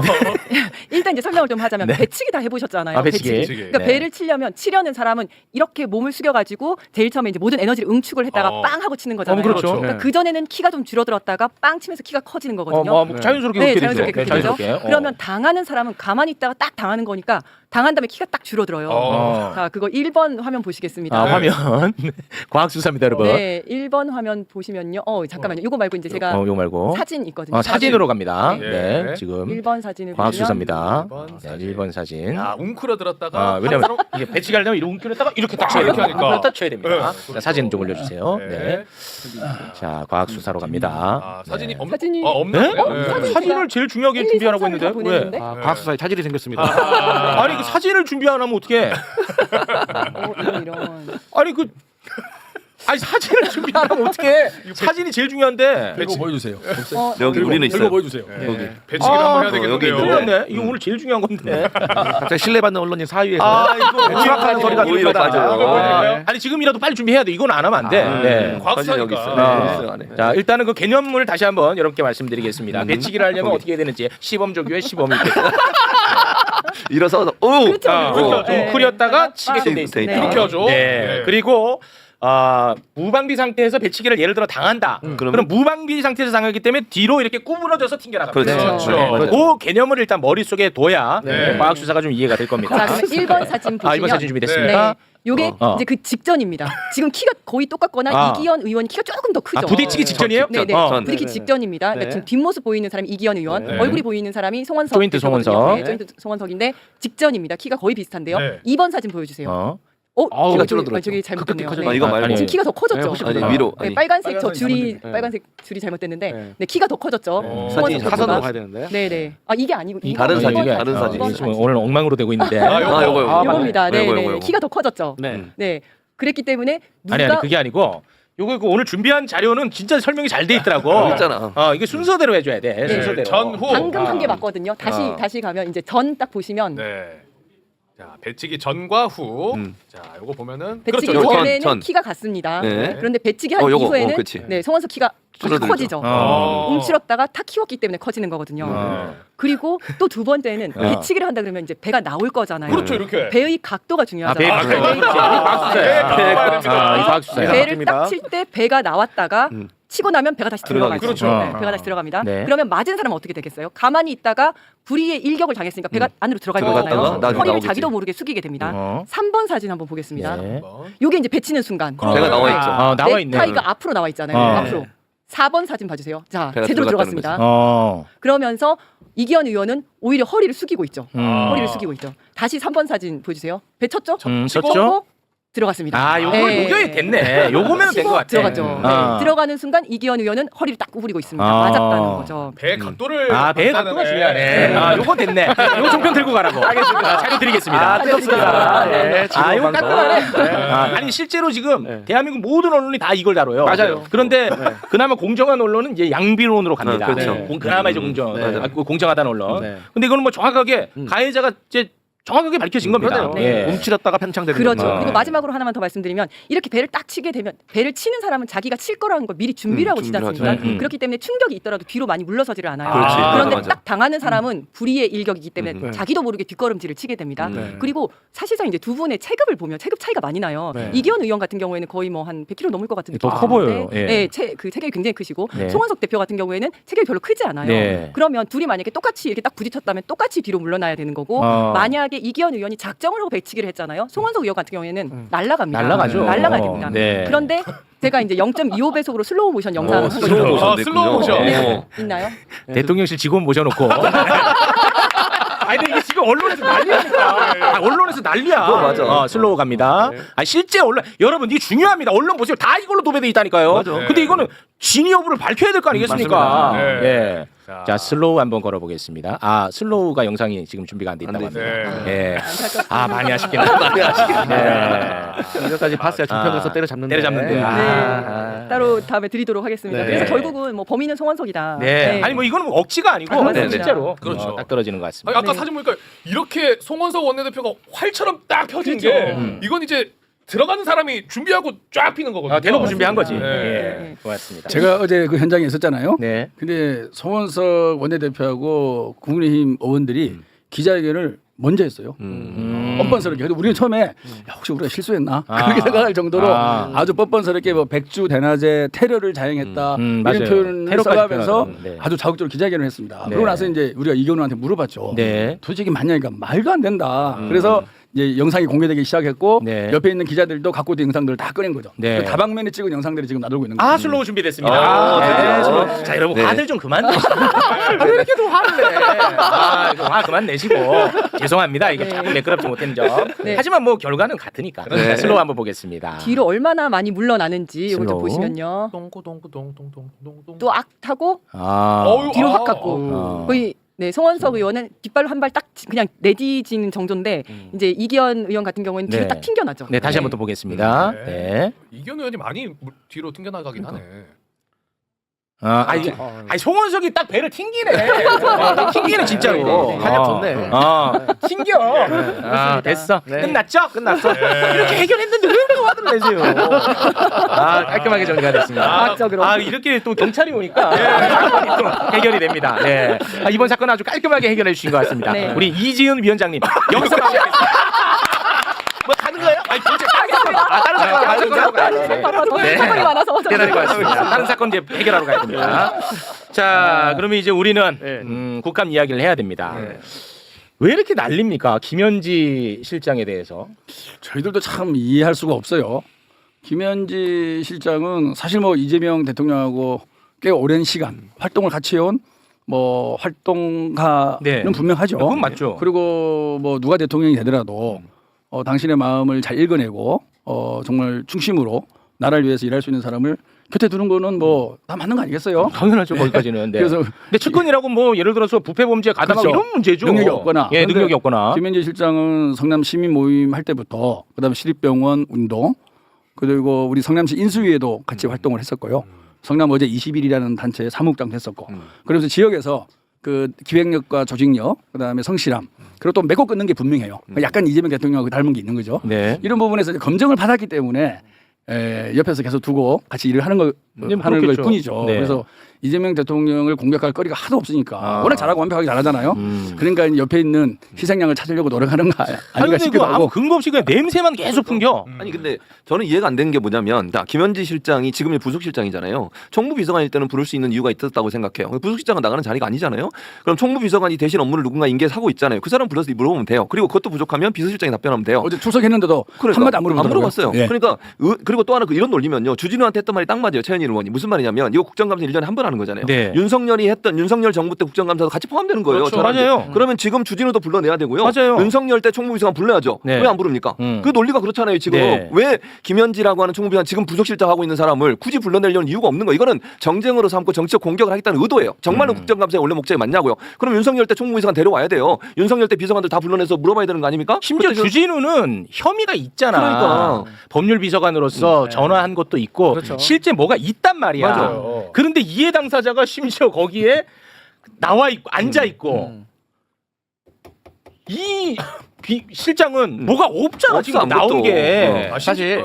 국민의힘은 내심 절대로 김현지 실장이 나오면 안 된다라고 생각을 하고 있어요. 아. 왜 만약에 나와버리잖아요? 별거 없으면 나와서 물어볼 게 뭐 얼마나 있어요. 아. 총무비서관에 대해서 역할, 지금 부속실장에서 역할, 우리 정부가 시작한 지 지금 5개월밖에 안 됐는데 뭐 잘못하고 싶어도 뭘 잘못을 했겠어요. 그렇지. 그렇기 때문에 물어볼 게 없어. 네. 그러니까 대신 안 나와야지 안 나왔다고 공격을 계속 할 수 있으니까 그래서 파행을 시키는 거고 제가 국회에서 제가 10년 넘게 일해 봤잖아요. 심지어 이번에 대통령이 대기하라고 지시 그렇죠. 내렸잖아. 전에 대기 안 하는데 네. 예를 보세요. 오전에 나온다. 우리가 질문할 기회가 없다. 업무 보고 서면 대체하고 순번 바꿔주면 됩니다. 그리고 국회에서 오전에 나왔는데 만약에 야당의 질의가 날카롭고 답변이 어정쩡하잖아요. 그러면 오전이 오후 되는 거고 오후가 다음 날까지 가는 게 국회의 생리입니다. 근데 이 사람들은 무조건 부르고 싶지가 않은 거야. 그렇기 때문에 파행으로 만든 거 이미 언론에 쫙 다 나왔잖아요. 2025년 대한민국의 김일성 찬양농자가 맞습니까? 저는 개인적으로 주진우 의원도 뭐 마찬가지고 그 옆에 딜레이죠. 조지현이 대통령실에 있었잖아요. 조지현. 그러니까요. 딜레이죠. 꼭 기억을 해야 됩니다. 조지현. 네. 알겠습니다. 대통령실 차원에서는 뭐 김현지 실장을 국정감사장에 안 내보낼 생각이거나 그런 적은 없는 거죠. 전혀 없습니다. 네. 전혀 없고요. 기본적으로는 여야가 합의하면 나간다는 입장은 수차례 밝혀왔었고요. 그렇습니다. 그럼에도 불구하고 협상이 안 되니까 어제는 또한 대통령이 또 입장을 밝혔지 않습니까? 대기하라고. 네. 근데 국민의힘은 아까 말씀드린 대로 어제 출석한 인사수석 한 번도 질문 안 했어요. 정무비서관 한 번도 질문 안 했어요. 정말 그런 인사라든지 관리에 문제가 있으면 그렇지. 우리가 질의하는 기법이 그런 거 아닙니까? 네. 이 주변으로부터 싹 이렇게 근거를 모아가고 중간에 탁 치는 거 아니에요? 네. 그럼 인사수석하고 정무비서관을 불러가고 최소한 몇 가지는 물어봐야 돼요. 맞아. 그다음에 뭐 김현지를 하든지 말든지 해야 되는데 하던 관심이 없어요. 그래? 오로지 김현지를 정쟁화의 대상으로 부각시키는 거. 네. 그 이상 그 이하도 아닌 네. 그런 어떤 정말 질 낮은 국감 거지. 수준을 보여준 거죠. 알겠습니다. 예. 자, 이번에는 그리고 그 한마디는 분명히 됩니다. 김현지나 그다음에 대통령을 둘러싼 너무나 황당한 가짜 뉴스와 이런 나쁜 정보들이 나돌고 있습니다. 그래서 정말 이걸 어디까지 우리가 용인해야 될지 네. 그 부분에 대해서 우리 대통령실도 고민을 하고 있고 있군요. 네. 정말 이래서는 안 된다. 네, 네. 우리 언론의 자유도 중요하고 표현의 자유도 중요하고 또 매체들의 자율성도 존중해야 되지만 네. 그 어느 정도 선이 있지 않느냐. 네, 네. 뭐 선에 대해서 논란이 있을 수 있습니다. 그럴 수 그렇지만 있죠. 누가 보더라도 이거는 명백한 가짜 뉴스일 경우에는 뭔가 사회적 합의를 통해서 네. 이거를 걸러낼 수 있는 그런 좀 계기를 만들어 보자 이런 안타까움이 있습니다. 알겠습니다. 네. 자, 이번에는 굉장히 불편한 질문 들어갑니다. 지금 갑자기 긴장되네요. 이번에는 진짜 긴장하셔야 돼요. 긴장하셔야 됩니다. 네, 이거는 뭐 난리니까. 자, 일단 보십시오. 종편 수계. 네. 종편에서 네. 지금 현재 당정대 갈등 네. 관련해 가지고 제일 신나게 방송하죠. 그럼요. 그거 질문 하나 하세요. 솔직하게. 나 이거 질문 받을 때마다 나 힘들다 하는 거 지금 질문해. 정말 참 진짜 제가 이 좋아. 그 종편에서 이 독립군처럼 독립군이야. 항상 싸우고 있지 그렇지. 않습니까? 그런데 최근에 강훈식 비서실장이 브리핑을 합니다. 아, 그렇지. 네. 일명 재판 중지법 관련해서. 그렇죠. 재판 중지법 관련해 가지고 브리핑을 하는데 마지막에 뭐라고 하냐? 대통령을 정쟁으로 끌어들이지 마십시오. 근데 이것을 종편에서는 이거는 국민의힘을 향해서 말하는 게 아니라 여당 민주당을 향해서 하는 얘기다. 경고하는 거다. 그동안 많이 참았다. 하지만 이제는 못 참는다. 라는 호도로 이관계를 쓰고 있거든요. 여기에 대해서는 정확하게 우리 대통령실에서 좀 해명을 해주시면 우리가 또 나가서 네. 제대로 싸울 수가 있기 때문에. 좋습니다. 네. 일단 이 관련해가지고 어제 국감장에서 이야기가 되어졌어요. 예, 민주당이 일명 재판중지법을 준비하는데 강훈식 비서실장이 나와서 대통령을 정쟁의 중심을 끌어들이지 마라. 재판중지법 우리 하지 않는다라고 이야기를 했는데 그게 과연 민주당을 향한 얘기냐 아니면 누구를 향한 얘기냐라고 물어봤어. 네. 강훈식 비서실장이 거기에 대해 답을 했거든요. 일단 그걸 보고 와서 이야기 나누겠습니다. 함께 보시죠. 대통령을 정쟁에 끌어들이지 말라 이렇게 언급까지 하셨는데 이거 민주당이 들으라고 하신 말씀이시죠? 아닙니다. 야당도 함께 양해해 주셨으면 좋겠습니다. 여야 모두가 대통령을 정쟁에 끌어들이지 말고 민생과 경제를 살리는 데 도와주십시오. 예. 자, 이제 솔직한 답을 좀 듣고 싶습니다. 네, 네. 우리 비서관님, 네. 당정대 갈등에 대한 보도가 많이 나오고 이게 이야기가 많이 된다는 사실은 알고 있죠. 그럼요. 그렇습니다. 네, 네. 네. 그럼 실상은 어떤지 한번 여쭤보고 싶습니다. 이제 갈등이라기보다는 생각의 차이가 시기별로 좀 있는 거는 생각의 차이가 시기별로 있다. 이런 정도는 이거 예. 일이 더 커지네. 우리 이러려고 한 게 아니죠. 일이 더 커진다. 아름답게 마무리라. 일이 더 커진다. 제 야, 말씀은 종편 이것도 영상 쓸 수 있냐고 연락 오겠다 또. 아니 그러니까 생각이 뭐냐면은 재판 중지법 같은 경우도 정말 저희들 같은 재판이 말이 안 되잖아요. 말이 안 되죠. 파기환송 자체가 말이 됩니까? 말이 안 되고 정말 있어서는 안 될 그런 거죠. 예, 그런데 마치 이것을 재판 중지법으로 우리가 해결을 하면 마치 대통령을 보호하기 위해서 하는 것처럼 우리가 오해를 받는 거죠. 그러니까 이거는 이재명 대통령뿐만 아니라 모든 사람에게 그러한 재판은 있어서는 안 되는 거죠. 그렇죠. 그다음 조기현의 윤석열 석방도 마찬가지죠. 모든 사람에게 적용했던 일자 계산을 윤석열에게서만 시간 계산을 한 거 아니에요? 예. 그래서 이게 우리가 아무리 옳고 우리의 마음이 착하더라도 때에 따라서 오해 소지를 없애는 게 좋다. 그리고 대통령과 직접 관련된 것은 또한 더 많은 오해가 생길 것이니 이것을 우리가 좀 시차를 두고 생각을 해보자 이런 차원의 메시지인 거죠. 그래서 이거는 저는 뭐 갈등도 아니고 그냥 똑같은 생각이에요. 똑같은 생각인데 이걸 어떻게 언제 해결하지? 그런 것에 대해서 서로 간에 약간 느낌이나 이런 걸 뿐이고 이거는 우리가 사람 개인이나 조직이나 살면서 다 조금씩 느끼는 거 아니겠습니까? 아니, 근데 그거를 이제 언론에서는 이만한 그 언어의 차이를 갈등으로 막 시키고 이간질을 시키고 이러는데 자, 그래서 절대 정청래 대표도 저도 어제 술 한잔 했는데 이재명 대표에 대해서 이만큼도 서로 어도성을 갖고 뭐 차이를 벌리거나 달리가거나 자기 정치하거나 전혀 없습니다. 전혀 없고 정말 이재명 정부가 성공해야만 더불어민주당도 성공하고 우리 국민과 나라도 잘 될 수밖에 없다라는 확고한 믿음과 신념을 갖고 있어요. 다만 모든 것을 다 우리가 로봇 두 개가 가듯이 한다는 것은 그건 있을 수 없는 거 아니겠습니까? 이런 것들은 뭐랄까 생각을 하는 데 있어서 약간의 언어 구사 차이라든지 시점의 차이라든지 이런 것을 좀 봐주시는 아니, 자, 비서관님. 넓은 아감도 필요하다. 자, 제가 꼭 이 얘기를 드리고 싶었어요. 근데 뭐 내가 아는 사람이 없으니까. 비서관님. 너무 잘 알고 계시네요. 요만한 뭐가 나오면 이거를 막 키우죠. 종편 언론 보도에서 엄청나게 키워가지고 갈등이 어마어마한 것처럼 막 흔들어 제치잖아요. 이건 맞잖아요. 자, 그래서 요만한 것도 물밑에서 충분히 조율할 수 있지 않냐는 거예요. 그러니까 언론이 잘못했지. 그거는 이제 우리가 얘기할 필요 없고 그런 빌미도 최소화하는 게 좋잖아요. 그럼 물밑에서 그걸 좀 정리가 안 되나 하는 아쉬움. 특히 정무 비서관님이니까. 저희가 조율할 부분이 있으면 지금 말씀하신 대로 철저히 조율을 하는데 또 당이라는 것도 당의 자율성도 있어야만이 당이 활력을 갖고 일을 할 수 있는 거 아니겠습니까?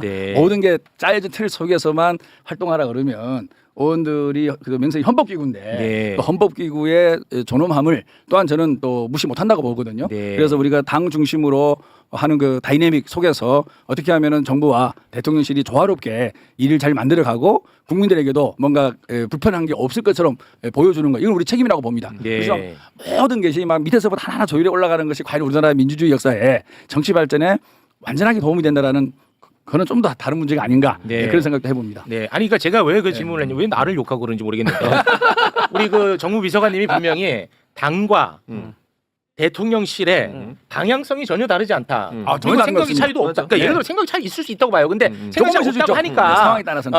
그래서 제가 드리는 말씀입니다. 예, 예, 예. 네, 그래서 네. 그래서 이제 기본이 중요한 거잖아요. 기본이 네. 마치 정청래 당대표하고 대통령실에 뭐가 있지 않느냐 전혀 없습니다. 전혀 없어요. 제가 다시 말씀드리지만 정청래 대표가 이재명 대통령을 생각하는 거 정말 충심으로 그리고 진정성으로 생각하고 있고요. 네. 우리 대통령실도 당의 자율성을 존중하면서도 함께 가야 된다. 그래요? 라는 공감대를 형성하고 있다는 분명한 말씀을 드립니다. 제가 최준봉 교수님한테 들은 얘기는 좀 무슨 다르네요. 소리야 내가. 저도 같은 생각입니다. 전혀 갈등이 없는 상태다. 잘 봉합해 가고 있다. 그렇게 생각합니다. 그리고 지금은 우리가 다르네. 대내외적으로 할 일이 너무 많지 않습니까? 네. 네, 우리가 잘못되면 역사에 죄 짓는 거죠. 그렇습니다. 그런 각오로 예. 일하고 있습니다. 진짜. 저는 얼마 전에 그러니까 대통령실에서 지금 에이펙 준비하랴, 미국과의 관세 협상하랴 이것 때문에 눈코 뜰 새 없이 바쁘니까 그러니까 좀 약간 신경을 못 써서 소통이 좀 잘못됐기 때문에 그랬기 때문에 당에서 박수현 대변인이 재판 중지와 관련해 가지고 했던 내용에 대해서 약간의 미스커뮤니케이션이 있었다 이렇게 저희가 방어를 하는데 계속해서 틈만 나면 종편에서 공격을 하거든요. 네, 그 엄청 신나서 하죠. 네, 봐봐. 제가 너무 힘들어서 오늘 나오면 꼭 여쭤보고 싶어. 네. 오늘 와서 깔끔하게 정리. 깔끔하게 정리됩니다. 예, 알겠습니다. 왜 이렇게 나를 뭐라고 아니 저는 뭐 대통령실 사람도 아니고 뭐 민주당 당적도 없고 저는 아무것도 아니에요 그냥 이 실제 실존하는 문제이기 때문에 그걸 이제 질문한 건데 그렇죠. 네. 그만큼 이렇게 날카롭게 네, 좀 말하고 잘 되라는 의미로 잘 되라는 의미. 받아들였습니다. 네, 알겠습니다. 우리가 이 기회를 놓치면 안 된다. 그렇습니다. 네, 알겠습니다. 예. 네. 자 그러면 비서관님과는 여기서 저희가 인사를 나눠야 될 것 감사합니다. 같습니다. 생각보다 지금 시간이 너무 많이 지체돼가지고요. 네. 네. 생각보다- 오늘 어떠셨습니까? 첫 출연인데요. 네. 되게 이 분위기가 좋네요. 분위기 좋아요. 보통 정치 시사 이런 데 나가면 딱딱하고 네. 머리도 많이 이렇게 써야 되고 그런데 네. 머리 너무 안 썼어요 오늘? 뭐 편안하게 했습니다. 편안한 분위기야. 편안한 분위기. 네, 제 스타일이었습니다. 고맙습니다. 김병욱 대통령실 정무비서관이었습니다. 대단히 고맙습니다. 네, 고맙습니다. 네. 자, 그러면 빠르게 좀 진도를 빼도록 하겠습니다. 우리가 그 지기현이 문제를 얘기 안 할 수가 없거든요. 네. 자, 지금부터 좀 사법부 얘기를 좀 나눠볼까 하는데요. 요즘 법사위에서 그야말로 맹활약, 너무나도 바쁜 활약을 보여주고 있습니다. 금요일은 얼음공주 타임. 박은정 의원님 박수로 맞이합니다. 안녕하세요. 금요일은 은정타임 박은정입니다. 네, 대단히 고맙습니다.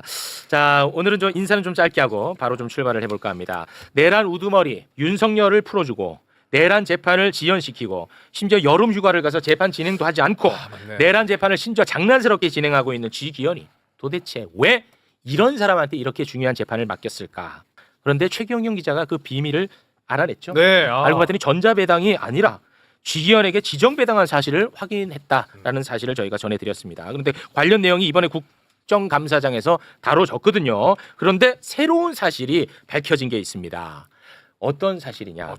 추가로 이진동 대검 차장이랑 네. 김용현이랑 통화해가지고 김용현이가 지발로 검찰에 처음 나간 거 기억하시죠? 네. 네. 검사랑 통화해갖고 지발로 나간 거야. 김용현이가. 그런데 그 김용현이 사건을요 사법부가 중요 사건으로 처음에 딱 지정합니다. 아니, 중요한 사건이니까 마치 그렇죠. 딱 지정을 합니다. 그런데 중요 사건으로 지정을 해놓고 갑자기 또 일반 사건으로 바꿔요. 사법부에서? 네. 갑자기 바꿔. 그러더니 뺑뺑이를 돌려서 김용현 사건을 지기현 재판부에 배당을 했다고 얘기를 하는 거야. 그런 다음에 네. 윤석열이가 뒤늦게 이제 기소가 되지 않았습니까? 네. 근데 윤석열이 사건은 또 중요 사건으로 또 지정을 해. 그래가지고 이거 중요한 사건이니까 지기현 배당을 전자 배당으로 하지 않고 그냥 일반 지기현에게 맡겨버립니다. 너무 이거는- 이상하잖아. 이거는 뭔가 일관성도 있는 것 없고 같은데? 네. 이 관련해서 국감장에서 다뤄졌는데요. 일단 국감 영상 잠깐 보고 오겠습니다. 김용현 사건을 적시처리 필요 중요 사건으로 접수했다가 다시 지금처럼 일반 사건으로 바꿨어요. 왜 그랬습니까? 법원행정처장에게 보고하게 되었습니다. 적시처리 중요 사건이라고 하는 것은 이제 특별하게 따로 개별적인 혹은 구도에 의한 보고를 받지는 않습니다. 그 당시로서는 어쩔 수 없는 선택이었지 않았을까 생각을 하고. 김건희에 대해서는 선거부패 전담 27부, 한덕수 내란 중용임무 종사로 바뀌었죠. 근데 이것도 선거부패 전담 33부, 윤석열의 특수공직방 사건도 선거부패 전담 35부, 이상민에 대해서는 중요 형사 사건을 담당하는 재정합의부 43부에 배당이 됐습니다. 왜 이게 다른 사건하고 다르게 지기현 재판부에 윤석열이 배당됐는가 설명이 안 되는 것입니다. 제대로 배당을 한다면 선거부패 전담 재판부가 있는 거거든요. 기준이 중부 담당입니다. 제가 보기에는. 예, 그 부분 저희들 한번 따져보겠습니다. 내란을 식품 전문 직위원회에게 맡겼다는 게 말이 되냐? 그러니까 그 윤석열이 맨날 계란말이 뭐 폭탄 좀 먹으니까 식품 전담부에 배당했는지 모르겠지만 그런데 저거는 맞지가 않아요. 그러니까 그 대법원 행정처장의 그 답변이 중구난방이에요. 네. 설명을 제대로 못하는 못하더라고요. 거거든요. 네. 그러니까 적시 처리 필요 중요 사건으로 했다가 다시 일반 사건으로 돌려서 기계 배당을 했다. 네. 저게 무슨 말인지 모르겠어요. 그게 그 법조인도 무슨 말인지 못 그러니까 알아들었어요? 저기 자기들 내부적으로 어떻게 했다는 건지 제대로 설명을 못 하고 있고 그러면 그 외에 한덕수, 이상민 등등에 대해서는 또 저렇게 그 배당을 한 것이 또 설명이 되지 않는데 그렇습니다. 처음에 김용현을 자세히 지금 그 돌이켜 생각해 보시면 네. 처음에 김용현이 마치 수사기관을 쇼핑하듯이 검찰에 들어갔잖아요. 맞아요. 그러면 이 법원에 대한 재판부도 김용현이 쇼핑한 거 아니야? 왜 직위원 재판부에 배당이 됐고 네. 그리고 윤석열에 대한 내란 수괴가 지금 김용현에게 붙였다는 거거든요. 관련 네. 사건이기 때문에 네. 그런데 적시털이 필요 중요 사건으로 전부 다 네. 그런 이유로 서울중앙지법에서 그 배당을 했다는 거예요. 직위원 재판부에. 네. 근데 저건 설명이 되지 않아요. 설명이 어떤 안 돼. 식으로든 설명이 되지 않는다. 네. 그리고 내란 사건을 일반 사건으로 분류했다는 게 말이 됩니까? 내란인데 그렇죠. 말이 안 그것을 되죠. 중요한 사건 그 중요 사건으로 했다면 중요 사건에 대해서 어떻게 중요하게 중대하게 처리를 해야 되는 거죠. 배당을. 네. 그리고 적시 처리 필요 중요 사건은 신속하게 재판하기 위해서 배당하는 거예요. 그렇습니다. 직위원 재판부는 윤석열 내란 수괴 재판을 이토록 지연시킬 수가 없어요. 맞습니다. 1월 달에 기소가 됐는데 2월 한 달이나 지나서 공판 준비 기일이 잡혔고요. 와. 그리고 또 3월에 2차 준비 기일이 잡혀서 제대로 된 그러니까 정말 공판 기일은 한참 후에나 4월 달에 잡혔습니다. 그러면 이것은 재판을 적시 처리를 하겠다는 의지가 없는 재판부인 겁니다. 그렇습니다. 그런데 적시 처리 필요 중요 사건으로 무작위 배당했는데 우연히 식품 전담 재판부에 배당을 한 것이다. 그런데 내규에 따르면은 배당을 하는 배당권자가 배당 주관자라고 해서 법원장으로 되어 있습니다. 네. 그러니까 서울중앙지방법원장이 직위원 재판부에 꽂은 것은 아닌가 그런 의심이 드는 상황. 매우 강력히 듭니다. 매우 강력히 드는 상황입니다. 네. 이게 뭐 하나 상식적으로 이해가 가는 부분이 없잖아. 그러니까 이게 일관성이라는 게 있어야 되잖아요. 네. 일관성. 이런 경우에는 A로 한다. 이런 경우에는 B로 한다. 그런데 일단 내란 사건이 이 얼마나 중요한 사건을 일반으로 처리했다는 것도 이상하고 이랬다 저랬다 하고 설명도 제대로 못 하고. 그렇습니다. 기껏 물어봤더니 확인해 보겠습니다. 원래 그런 말 들으려고 들은 거 아니잖아요. 그렇죠. 유일하게 일관된 건 딱 하나입니다. 김용현하고 윤석열을 어떻게 해서든 직위원에게 넣어야 된다. 요거 하나 아주 일관되게 움직입니다. 그거 하나만. 근데 저걸 배당할 때 아직 윤석열 정권이에요. 그러니까 윤석열이 탄핵되기 전이란 말이죠. 네. 그러면 윤석열이 대법원하고의 뭔가 의사소통이 있었던 것인가? 네. 왜냐하면 윤석열이 과거에 검찰총장 시절에 정치 수사 많이 했잖아요. 월성 원전이라든가 김학의 출금이라든가 네. 이런 사건들 수사할 때 윤석열이 가장 중요하게 생각한 것이 배당이었어요. 그러니까 그 배당 수사를 하는 주체를 친윤 검사들에게 사건을 주는 겁니다. 월성 원전 사건을 중앙지검에서 하지 않고 친윤 이두봉 검사장이 있는 대전에다가 사건을 거기다가 배당한 겁니다. 네. 그리고 김학의 출금 사건 같은 경우에도 관할이 없는 수원지검에다가 배당을 했어요. 이정석 검사가 수사를 했습니다. 그러니까 윤석열이 총장 시절에 검사 시절에 가장 중요하게 생각했던 배당 그리고 자기의 내란 수괴 재판에 영향을 미칠 수도 있는 재판부 배당과 관련해서도 윤석열의 영향권 하에 있었던 것은 아니야? 이런 의심이 드는 상황이죠. 네. 그리고 이제 어제 저희끼리 얘기하면서 또 새삼스럽게 과거 기억이 떠올랐던 게 윤석열 측에서 아주 과도할 정도로 모든 영장 청구를 서울 서부지법이 아닌 중앙지법을 그렇게 고집했다는 거. 너무 좀 과도할 정도로 그게 딱 생각이 났거든요. 저희가. 맞습니다. 네. 윤석열이 처음부터 공수처가 수사권 운운하면서도 서부지법에서 영장 발부가 불법이다라고 주장하면서 중앙만을 그렇게 그토록 고집했어요. 예. 근데 중앙에서조차도 윤석열이 그 기각이 됐거든요. 그 영장 주장하는 것들이. 네. 그럼에도 불구하고 지금 영장 전담이 보여주고 있는 태도 판사들이 네. 계속해서 이 특검에 대한 영장을 제대로 발부해주지 않는 거 이걸 보면 뭔가 전체적으로 윤석열 영향 하에 맞아. 이 재판들이 처음부터 세팅된 것은 아닌가 하는 의심이 드는 거죠. 그렇습니다. 야, 어떻게 그 식품 전문한테 맡기냐고. 이게 말이 되냐. 계란말이 때문인 것 같아요.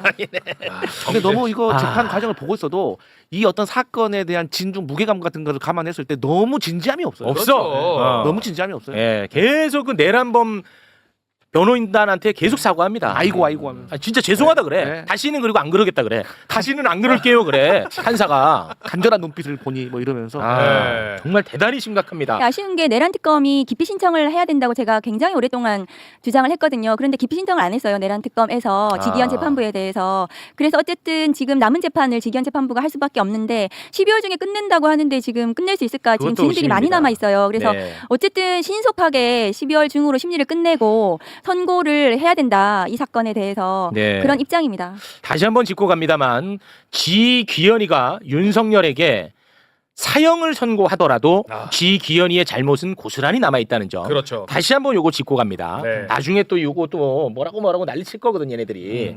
지금도 그렇게 얘기를 하고 있거든요. 지귀현이 아무 문제 없는데 너네 입맛에 안 맞는 선고 나올까봐 이렇게 흔들어지킨다고 하니까 계속 내가 짚고 가는 겁니다. 예. 본질은 변하는 게 없죠. 그렇습니다.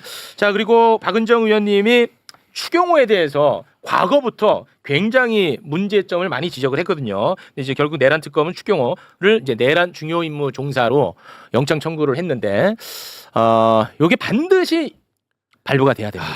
반드시. 왜냐하면 새로운 것들이 계속 나오고 있고 이거는 정말 심각합니다. 그래서 어제 저희가 이렇게 표현했습니다. 추경호는 양복 입은 김현태다.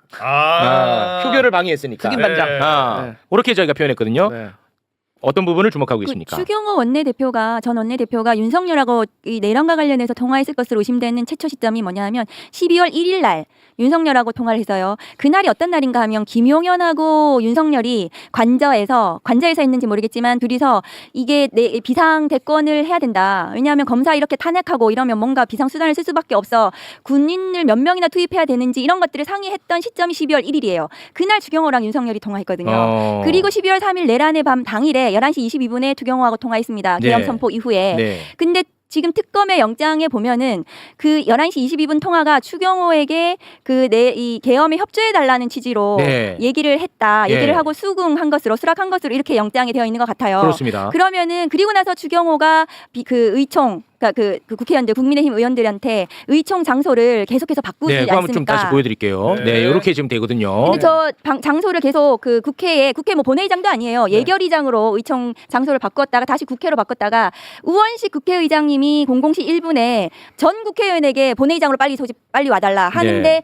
즉시 당사로 그 의총 장소를 바꿉니다. 그러니까 그렇습니다. 국민의힘 국회의원들을 당사로 빼는 거예요. 맞습니다. 저것은 네. 저것이 표결 방해에 해당합니다. 그렇습니다. 그러니까 그 윤석열 전화를 받고 내란의 중요 임무에 종사했다. 특검은 그렇게 보는 거거든요. 저것은 충분히 추경호에 대한 영장 범죄로 구성이 가능하고 영장 발부돼야 되는 상황이죠. 그렇습니다. 저 부분은. 이거 진짜 만약에 발부 안 되면 이건 진짜 큰일 납니다. 또 덧붙여서 이 당사로 장소를 변경한 거에 더해가지고 한동훈에게 전화해가지고 본관 아래로 나오라고 그렇습니다. 빼내려고 했잖아요. 그렇습니다. 그리고 실제로 신동욱 의원은 추경호의 전화를 받고 본회의장에서 나옵니다. 그렇습니다. 네, 이거 잘 기억하고 있네. 정리가 잘 돼 있네. 불평가 살려고 외우고 있습니다. 추경호를 구속하고요. 11시 22분에 추경호랑 윤석열이 통화하고 나서 11시 26분에 나경원하고 윤석열이 통화합니다. 네. 그러니까 윤석열이 어떤 스타일인가 하면 일을 저질렀잖아요. 네. 계엄을 선포하고 나서 추경호한테 왜 전화했겠어요. 그러니까 협조해 달라고 전화한 겁니다. 그냥 안녕 이런 전화 하지 않았을 거 아니에요. 그때는 그럴 분위기가 아니죠. 그럴 분위기가 아니에요. 예. 근데 그러니까 추경호한테 전화해서 표결을 방해해달라, 협조해달라고 전화했을 거고 4분 후에 나경원 의원한테도 전화했습니다. 네. 나경원 의원한테 전화한 것도 표결 방해, 계엄 협조 그걸 요청한 전화로 보이는 거잖아요. 그렇습니다. 그러면 나경원 의원도 수사 대상입니다. 맞아요. 그리고 나경원 의원이 표결에 참여 안 했어요. 네. 그러면 거기에 따라서 수행한 겁니다. 그렇습니다. 그러면 이것은 국민의힘 의원들이 차례로 내란 특검의 수사 대상이고 이 표결 방해에 대해서 내란으로 충분히 공범으로 저는 구성이 가능하다라고 생각하고 나아가서 그렇게 된다면 이것은 내란 정당으로 정당 해산해야 되는 거죠. 네. 또 추경호가 윤석열하고 통화하고 난 다음에 불법 계엄이 일어났다는 걸 인지를 했는데 의원들에게 알리지도 않았어요. 잘 알고 있네. 맞아. 네, 그것도 이건 계엄을 해제를 방해한 거예요. 굉장히 중요한 정황입니다. 그것도. 그러니까 헌법 77조 5항에 국회 제적 의원 과반수로 계엄 해제 표결을 하도록 되어 있거든요. 그런데 그 계엄이 불법이었잖아요. 누구나 알다시피 그렇습니다. 시민들이 모두 국회에 나와서 그 계엄을 막으려고 했기 때문에 그러면 당연히 국회의원으로서는 그 계엄 해제 표결을 해야 될 권한과 의무가 있었던 겁니다. 네. 근데 그 권한과 의무를 방해한 거예요. 그 원내대표로서. 그러면 이것은 전체적으로 국민의힘 의원 전체에 대한 직권남용으로도 저는 구성이 가능하다라고 네, 생각해요. 알겠습니다. 시간이 없어서 요거 짧게 하나만 좀 여쭤보고 마무리 짓겠습니다. 요새 그 검사 선배인지 후배인지 모르겠습니다만 한동훈 씨가 계속해서 아주 이상한 행보를 걷고 있습니다. 이재명 대통령이 계엄을 할 것이다. 너 근거 대봐. 야 근거 있어. 내 책에 써 있는데 뭔 소리 하는 거야? 이런 그 정당한 근거가 어디 있습니까? 이렇게 지금 이상한 행보를 계속 하고 있거든요. 어떻게 보고 계세요? 한동훈 얘기는 더 하고 싶지 않은데 왜냐하면 너무 짜쳐가지고 한동훈이 지금 존재감이 너무 없으니까 아무 말 더 하고 있다고 생각하고 그래요? 아까 말씀드린 헌법 제77조 5항에 따르면 표결 권한 있는 사람은 국회의원이에요. 네. 자기가 계엄 해제 표결하러 국회에 들어왔다, 본회의장에 들어왔다, 계엄 해제하러 그렇게 올렸더라고요. 그러니까 네. 비국회의원이 예. 무슨 계엄 특별히 없죠. 해제를 하러 왔는지 본회의장 제가 그 배치표 네. 올렸잖아요. 네. 거기 배치표 보시면 본인 좌석도 없어요. 그리고 맞아요. 국회 본회의장에 제가 그러면 그 국민의힘 뭐 비대위원장이었으니까 무슨 원외 대표 자리가 있는지 물어봤더니 없다는 거예요. 네, 없죠. 본인이 그때 당시에 본회의장 바로 밖까지 개헌군이 들어왔어요. 네. 그래가지고 문 두드리고 막 그랬었던 상황이에요. 그러니까 그 무장 개헌군 피해가지고 숨어 들어왔다고 저는 생각해요. 맞습니다. 그러면은 고마운 줄 알아야 되는 거 그렇습니다. 아닙니까? 인간의 도리를 해야 되는 건데 예. 이제 와가지고 계엄 해제하러 본회의장에 왔는데 민주당 의원들이 뭐 딴 얘기한다고 얘기하는 게 예. 정말 저는 저런 헌법에도 맞지 않는 아무 말이나 하는 것이 우습다. 네. 이렇게 올렸더니 많은 분들이 공감해 주시더라고요. 그렇습니다. 네. 네, 아니 그 심지어 본인이 표결을 독려해갖고 결국은 개헌을 막았다고 하면서 표결을 방해한 것으로 보이는 추경호는 구속시키면 안 된대요. 그러니까. 이 제정신입니까? 그때 달라요 원래. 그때. 한동훈 정말 한동훈이야말로 저는 윤석열 검찰이 그 쿠데타의 DNA가 있는 사람들이잖아요. 네. 윤석열 검찰이. 그래서 연성 쿠데타 성공해가지고 대통령 권력을 거머쥐었지 않습니까? 검찰 권력이. 네. 그런데 누구한테 무슨 개엄을 하면 어쩌지 저쩌고 얘기하는지. 네. 한동훈 이제 좀 더 이상 보고 싶지 않다. 맞아요. 네. 존재감 때문에 뭐 본인이 뭐 치킨 배달하러 다니든지 그거는 뭐 알아서 하든지 모르겠지만. 네. 실제 치킨 배달 한 겁니다. 네. 한 걸 갖고 말씀하시는 네, 겁니다. 그러니까 더 이상 말하고 싶지 않습니다. 알겠습니다. 박은정 의원과는 여기서 인사 나누겠습니다. 한 가지만 더 말씀드리고 싶어요. 네. 지금 김건희의 의문의 남성. 지금 우리 그거 지금부터 다뤄야 되는데. 말씀하실 거잖아요. 네, 근데 그 남성이 지금 없어졌어요. 네. 체포 현장에서 그렇게 그 2층에서 뛰어내려가지고 도망가는 경우 제가 두 번째 봤는데 제가 체포하러 갔을 때 누가 뛰어내린 적이 있어요. 네. 그 사람 다리 부러져가지고 제가 구속했습니다. 근데 이 사람이 이기훈 그 네. 선부토건 네. 주가 조작 사건에서 도망갔던 네. 이기훈 사례를 본인이 벤치마킹하는 것 같아요. 특검이 끝날 때까지만 숨으면 돼. 그래서 김건희 특검법은 연장해야 된다. 혹은 새롭게 발의되어서 끝까지 추적해야 된다. 네. 김건희의 수사에 대해서는. 네. 그래서 이 의문의 남성에 대해서는 김건희의 1, 2차 주가 조작, 도이치모터스뿐만이 아니라 다른 주가 조작에도 연루되었다는 그런 의심들이 지금 있어요. 나오고 있는 상황이에요. 그렇습니다. 그럼 그것은 김건희 특검에서 새롭게 다시 또 연장해서 네. 새롭게 다 들여다봐서 구속해야 된다. 김건희에 대해서도 수사가 진행돼야 된다. 네. 그래서 그 이 사람 끝까지 제대로 잡을 수 있도록 네. 국민 모두가 그 좀 지켜봐야 될 것 같습니다. 네. 사진 공개되는 순간 제가 또 현상금 바로 또 때립니다. 네. 예. 박은정 의원이었습니다. 대단히 고맙습니다. 감사합니다. 자, 지금부터는 김건희에 대한 이야기를 나눠볼까 하는데요. 김건희 대한민국 최고의 전문가 두 분을 저희가 모셨습니다. 한분 만나보겠습니다. 먼저 오랜만에 매불쇼를 찾아줬어요. 반갑네 또 오랜만에 보니까. 예전에는 아주 내가 그냥 거들떠도 봤는데 요새 몸집이 너무 커져가지고 약간 나도 좀 어색해. 헬마우스 박수로 맞이합니다. 안녕하십니까, 사장 남천동의 헬마우스입니다. 헬마. 네. 아니 그 MBC 라디오도 이제 그만두고 네네네. 아주 그 좋은가 봐. 저도 이제 저희 채널 해야죠. 와. 독립했는데. 네, 언제까지 남들 땀에게 줍니까? 우리도 우리 거 해야죠. 좋아. 제 주변 사람들이 다 잘 되기를 바라는 마음이 생기다가도 잘 된다면 저를 건방 떠는 거 보면 그런 응원의 마음이 싹 사라집니다. 그 대표적인 사람이 또 봉지욱이다. 봉지욱이. 가만히 나 진짜 이게 저희 좀 많이 겸손해졌습니다. 겸손해졌어요? 참여하고 있어요. 참여하고 있습니까? 네. 조금 전에 TBS 봉지욱의 봉인의 라디오 끝내고 매봉쇼 하고 매봉쇼. 매불쇼로 다 건너가 하고 지금 제가 왔는데 오늘 저 너무나도 충격적이어서 뭐가? 남욱이 지금 법정에서 증언하고 있는데 오늘이요? 네. 제가 여태까지 들어본 법정의 증언 중 가장 충격적입니다. 네. 그래서 아까 TBS 라디오를 원래 남욱 증언 이건 관련 없이 그냥 큐시트를 짰다가 다 뒤집고 그거만 하다 왔어요. 뭔데요? 네. 뭐라고? 그러니까 먼저 하시고 먼저 그래. 헬마는 하고 가야 되니까. 헬마는 김건희 얘기를 좀 하고요. 조금 뒤이어서 이제 남욱 이야기까지 이어가도록 하겠습니다. 김건희의 남자가 요새 아주 시끄러운데요. 네. 근데 이거를 자꾸 뭐 곁다리 이야기 정도로 생각하시는 분들이 많아. 가심 느낌? 가심 느낌이라든지 너무 뭐 자극적이다. 뭐 이렇게 받아들이는 분들이 많아요. 약간 좀 저질이다. 그렇지 않습니다. 굉장히 본질적인 이야기일 수 있고요. 그리고 이것 때문에 다시 김건희 특검이 활력이 생겼어. 활력. 네. 네, 그런 측면이 있습니다. 그리고 어제 이제 봉지욱 기자가 출연한 게 맞았어 또. 반격.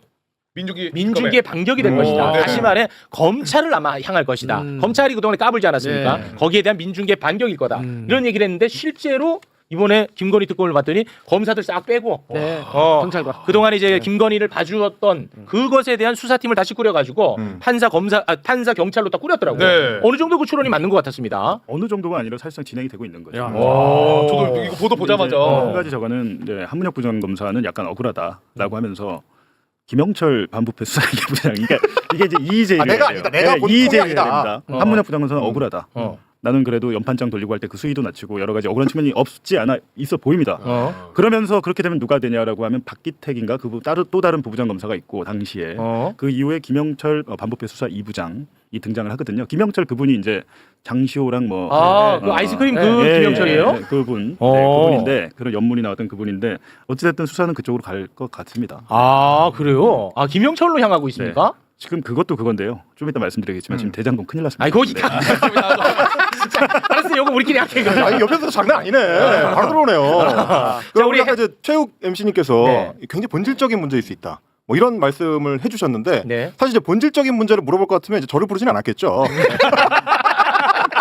사실 자극적인 걸 원하는 것 같아요. 아니 그러니까 이런 게 동력을 넣는다니까. 솔직히 본질적인 거 물어보려면 뉴스타파 시민번호 불렀을 거 아닙니까? 왜 밤 10시 반에 어저께 나한테 전화를 했겠어요. 그거 말고 자극적이고 섹시하고 노랗고 뭔가 이거 은밀한 그런 얘기를 좀 해달라. 그런 의지 아닙니까? 아니 근데 또 이러면 내가 너무 저질러 보일까. 왜냐면 지금 제가 손석희 지금 잡기 직전인데 여기서 또 발목 잡혀요. 뭐냐면 자 여러분 들어보세요. 김건희의 범죄로 오늘날까지 온 겁니다. 그렇죠. 맞죠? 그렇죠. 거기에 그 계엄도 다 포함되는 거고 오늘까지 오는 거야 특검까지. 그렇죠. 김건희의 범죄의 첫 단추야. 그렇지. 어떻게 보면 이게 왜 범죄가 아니야? 김건희 범죄의 특징 중에 하나가 범죄 이력이 많은 남자가 있는 거예요. 그렇죠. 이거 옐로우 저널리즘 아닙니다. 근데 이제 되게 중요한 말씀이신 게 그 본질적이라는 게 사실 그런 거거든요. 지금 이번에 이름이 등장하기 시작한 이름이 다 밝혀지지 않았으니까 저희가 이제 그냥 애칭으로 그냥 세강자라고 하겠습니다. 세강자가 있지 않습니까? 요 세강자라는 인물이 김건희의 뿌리, 김건희 범죄의 시작점, 어차피 원형이라고 할 수 있는 이제 여러 그 금융 범죄들, 그 중에서도 주가 조작 범죄들, 그 중에서도 가장 덩치가 크고 한국의 어떤 검찰 조직의 문제점하고 바로 붙어 있는 도이치모터스 주가 조작 의혹 사건. 네, 1차 주가 조작 사건과 2차 주가 조작 사건을 연결하는 연결고리입니다. 그렇습니다. 이래서 이게 그냥 단순히 옐로우가 아니다. 그렇죠. 라고 이제 SBS가 주장을 하는 거고요. 저는 뭐 상당히 옐로우라고 생각을 하지만 근데 이제 이게 왜 중요하냐면 김건희가 지금 기소돼 있는 거는 1차 주가 조작 사건 때는 이게 이미 이제 기소할 수 있는 기한이 지나서 그래서 기소를 못 하고 2차 주가 조작 사건에 대해서만 지금 특검에서 기소를 해놓은 상태인 거거든요. 근데 이 세강자가 여기에 이제 그 고리를 딱 만들게 되면 1차 사건과 2차 사건의 연결이 이루어집니다. 그럼 이제 형사 사건에서는 이게 한 덩어리로 묶이면 공소시효가 완결이 안 돼요.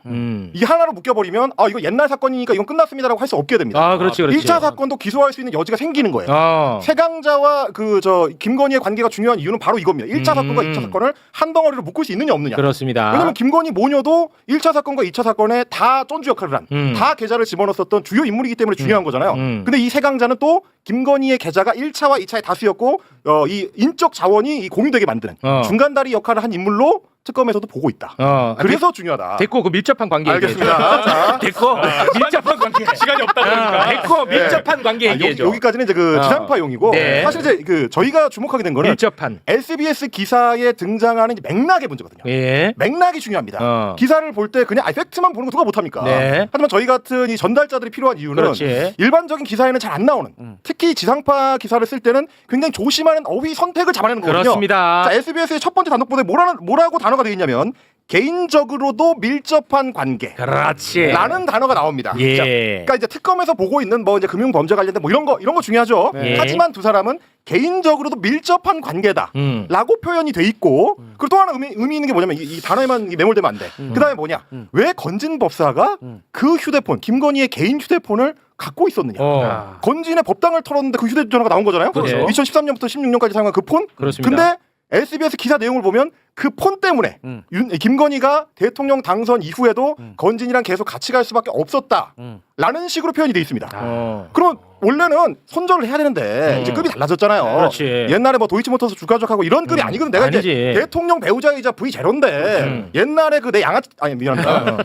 이게 잘 못 나갈 때 친구랑 이제 끊어야 되잖아요. 왕이 되고 나면. 근데 못 끊고 계속 데리고 갈 수밖에 없었어. 왜냐? 그 휴대폰에 뭔가가 있는 겁니다. 아, 약점. 네, 그 일종의 이제 볼모, 인질 같은 걸로 건지려 잡혀 있었던 거죠, 걔가. 그렇지. 근데 특검이 압수수색 가가지고 그 인질을 구출을 해온 겁니다. 어. 인질 휴대전화를 까봤더니 거기에 뭐야? 500여 건의 문자 메시지가 있다. 뭐야, 어떤 내용이야? 그거를 장경태 의원은 뭐라고 표현했느냐? 자, 은밀한 관계라고 표현했습니다. 뭐야, 한 발 더 나가네. 한 단계 나간 표현을 했어요. 은밀한 관계. 자, 밀접한 관계와 은밀한 관계 사이에 공유하는 단어가 하나 있죠. 밀자가 들어갑니다. 밀. 굉장히 비밀스럽고 아주 밀도가 높은 관계다. 굉장히 진한 어떤 냄새를 풍긴다라는 겁니다. 그러면 이제 저는 뭘 취재를 해야 되느냐? 그렇지. 이런 거는 특검을 바로 따가지고는 좀 나오기가 좀 어려워요. 저희 같은 이제 평론가들이 접근하기 좀 어려운 정보입니다. 그럼 보통 이제 그 뒤를 딴다고 하잖아요. 뒤를 딸 때 취재 기자들하고 친한 기자들 두 단계를 건넙니다. 두 단계를 건너면 쓱 찔러서 물어볼 수 있거든. 이게 정식 취재가 아닌 척. 형 그거 뭐야? 봤어? 이렇게 물어볼 수 있는 문자를 실제로 봤느냐? 를 물어봤는데 이게 SBS만 취재한 게 아니고 여러 매체가 이 사안을 취재를 했더라고요. 보도를 SBS가 한 거고. 근데 문자를 본 기자들이 있어요. 있어? 어떻게 봤는지 모르죠. 저는. 어떻게 봤는지 모르지만 너무 재밌다. 문자를 본 기자들이 있는 것 같고 친한 기자들을 통해서 찔러봐도 문자 내용은 기자들도 얘기를 안 하려고 합니다. 안 하려고 뭐가 세구나. 굉장히 세다. 그래서 이게 저는 이제 정확하게 이제 그 내용만 표현해드리자면 그렇습니다. 특검 쪽에서 문자를 본 사람들 중에서 이거는 이제 해석의 영역으로 넘어가는 거예요. 문자를 봤어. 그 다음에 이 사람들이 어떤 느낌으로 해석을 하느냐라고 할 때 이 윤석열이 빙신아 라는 식의 감탄사. 이 멍청이 모질이야. 라는 식의 감탄사가 나온 분이 있었다. 저는 다른 기자에게 뭘 들었냐면 뭐 텍스트도 있겠지만 이모티콘도 있을까? 이모티콘. 거기까지 갑니까? 오늘 김건희하고 윤석열이 법정은 다르지만 같은 재판 법원에 갔잖아. 근데 그 동선을 마주치지 않게끔 했다는 거야. 난 그게 너무 아쉬운 거야. 동선이 겹쳐야 되거든. 이럴 때는 겹쳐줘야 되거든. 아니 내가 가서 5분만 얘기 좀 하고 올게. 아니 이거 나도 좀 사태 파악은 해야 될 거 아니야 이거. 아니 뭐 보도는 나오는데 이거 뭐 물어볼 길이 있어야지 이거. 아니 나 진짜 사랑했다. 내가 그 다금바리는 왜 사가가지고 휴가 때도 말이야. 그렇지. 동선 겹쳐야 되거든. 야 이걸 관리했다는 거야. 왜 관리해 이번에는 또. 이게 이제 다 이제 해석의 영역이잖아요. 어차피 그 문자 메시지가 나올 가능성은 거의 없는데 정황을 전해드리는 거예요. 느낌상 특검에서는 나올 것 같은데. 나올 것 같아요. 예. 봉 기자님 여기서 그래픽 작업 해줍니까? 네. 그럼 내일 다음 주에. 확보하셨어요? 그리고 제 생각에는 문자 메시지 정도로 그런 것 같지가 않아요. 뭐가 더 녹음 있어? 파일, 통화 녹음 파일. 만약에 그러면 녹음 파일이 있다면 그 사람들은 김건희의 약점을 뭔가 애초에 잡으려고 했던 그래서 건가? 제가 말씀드렸잖아요. 그거는 원래 나오려면 지난해 12월 남부지검 압수수색 때 나왔어야 되는데 특검의 7월 압수수색 때 나온 것은 갖다 놓은 거라니까. 건진 입장에서는 그게 가장 큰 무기였죠. 그 무기로 건진이 위세를 떨칠 수 있었다 이렇게 본다는 거죠. 야, 이 동선 겹치기 하면 안 되거든. 겹치게 해야 되거든. 공범끼리는 절대 못하죠. 그래서 저한테 그 얘기를 해주는 기자가 있었어요. 형님 그 시기를 한번 봐라. 그 카카오톡 그러니까 그 폰을 사용한 기간이 13년부터 16년까지인데 맞아요. 윤석열이 이른바 이제 자천을 당해가지고 대구로 대구 고검을 가지 않습니까? 그게 2014년 1월부터 2017년 초까지입니다. 따로 지냈죠? 그래서 특검 관계자들이 굉장히 숙연해졌다라는 숙연까지 숙연해졌다라는 얘기가 동선 관리만 안 하면 이거 진짜 이거 많이 대구고검 가가지고 고생하면서 그때 이제 정호영 전 보건복지부 장관 후보자 이런 사람들하고 술 마실 때 아닙니까? 집에도 못 가고. 당시에 이제 그런 얘기가 있었거든요. 당시 이제 윤석열이 좌천된 거 아닙니까? 그래서 검사를 그만둔다라고 했는데 김건희가 말렸다. 뭐 이런 얘기들이 그 당시 있지 않았었나? 그렇죠. 예, 뭔가 좀 연결이 되네요. 그러니까 이 사람이 이렇게 20대도 아닌데 막 뛰어내려서 도망갈 정도면 본인도 아니 그게 사실 보통 선택이 아니에요. 피지컬 AI 얘기요.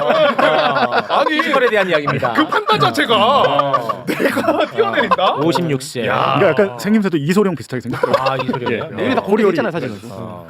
뉴스타파에서 이런 식으로 안 하던데 왜 나한테만 오면 그런 식으로 가? 저 이제 나왔잖아요. 예, 알겠습니다. 이게 여러분 뭐 자극적으로 하려는 게 아니라 본질적인 문제일 수 있어서 말씀을 드린 겁니다. 네. 저분은 여기서 이제 취재해가지고 종편에 도망간 거예요. 예, 여기가 취재원입니다. 도망가는 줄 알았어. 아니, 우리 이제 취재 오늘 한 거야. 와. 그다음에 이제 특검 쪽에서도 그렇고 뭐 취재하는 기자들도 물론 뭐 이제 문자 메시지 이런 것도 중요하지만 그러면 이거를 이전에는 왜 못 찾았냐? 그렇지. 왜 수사를 제대로 안 했냐? 뭐 이 부분을 아마 가게 될 것 같습니다. 그 과정에서 이제 검찰에서 도이치모터스 주가 조작 의혹 사건을 수사할 때 유독 이 사람만 제대로 조사를 못하고 뭐 그때는 이제 행방이 묘연해서 뭐 수사를 못하는 바람에 기소 중지 상태로 놔뒀다가 네. 나중에 재판 과정에서 드러난 게 검찰이 따로 불러서 검찰 표현으로는 이제 면담을 했다. 뭔 면담을 9시간 합니까?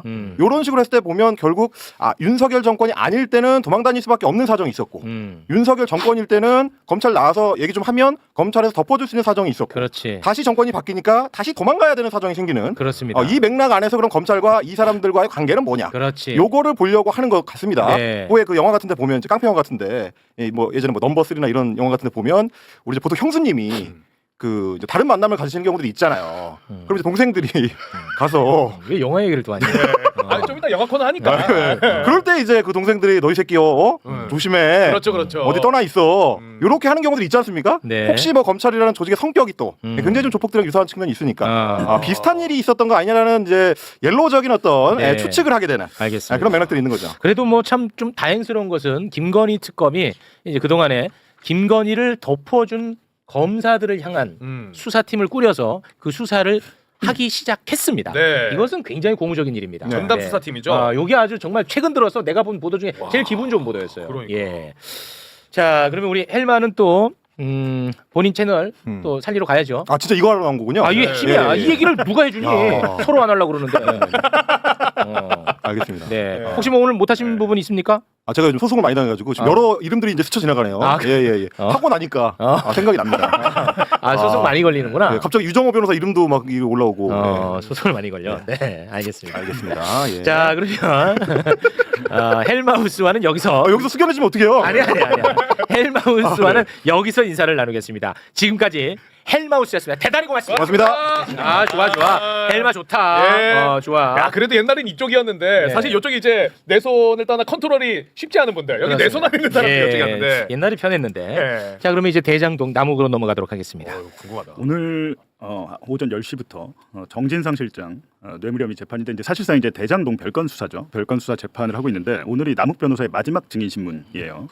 앞서도 지난 9월부터 남욱 변호사가 검사에게 들은 얘기대로 진술했다. 맞아요. 아니면 유동규가 옆방에 있다가 와서 이야기를 하게 해줬다. 뭐 이 정도 얘기했잖아요. 맞습니다. 오늘 그 정도가 아닙니다. 뭐예요? 시작하자마자 오늘은 수의를 입고 왔죠. 지난주 금요일에 법정 남욱은 구속했으니까. 징역 4년 실형을 받고 들어갔는데 어차피 이제 자기에 대한 판결은 나온 거예요. 네. 나온 상황에서 재판 시작하자마자 질문이 없었는데 자기가 먼저 얘기를 좀 해야겠다라면서 얘기를 한 거예요. 했는데 본인에 대한 판결문이 720쪽 정도 되잖아요. 그거를 구치소 안에서 한 3분의 1 정도 읽다가 나왔는데 너무도 사실이 아닌 것들이 사실인 것처럼 그러니까 사실상 조작된 증거를 가지고 판결을 했다 이렇게 시작을 해요. 판결문 자체가 조작 증거로 지금 판결이 내려졌다. 네. 라고 얘기를 하면서 검사들이 보니까 대장동 수사 검사들은 이게 뭐 장기 밀매범인가 봐요. 남욱한테 윤석열 검찰의 대장동 수사 검사들이 내가 당신의 배를 갈라서 장기를 통째로 꺼낼 수도 있고 아니면 환부만 적절하게 오려낼 수도 있는데 당신 뭘 선택할래요? 나무가 그랬다고요? 네. 이 말은 뭡니까? 내가 배를 갈라서 장기를 다 꺼내줄까 아니면 그 환부만 조금 도려내줄까? 선택해. 수사에 협조하지 않으면 너 다 완전히 아작낼 거야 라는 건데 지금도 하고 있어요. 지금 이 시각에도 하고 있는데 이 정진상 재판의 재판장이 누구냐? 이진관 부장판사입니다. 우리 스타일 알잖아요. 이진관 스타일 알잖아요. 적극적으로 판사가 개입해서 남욱에게 물어봐요. 그래요?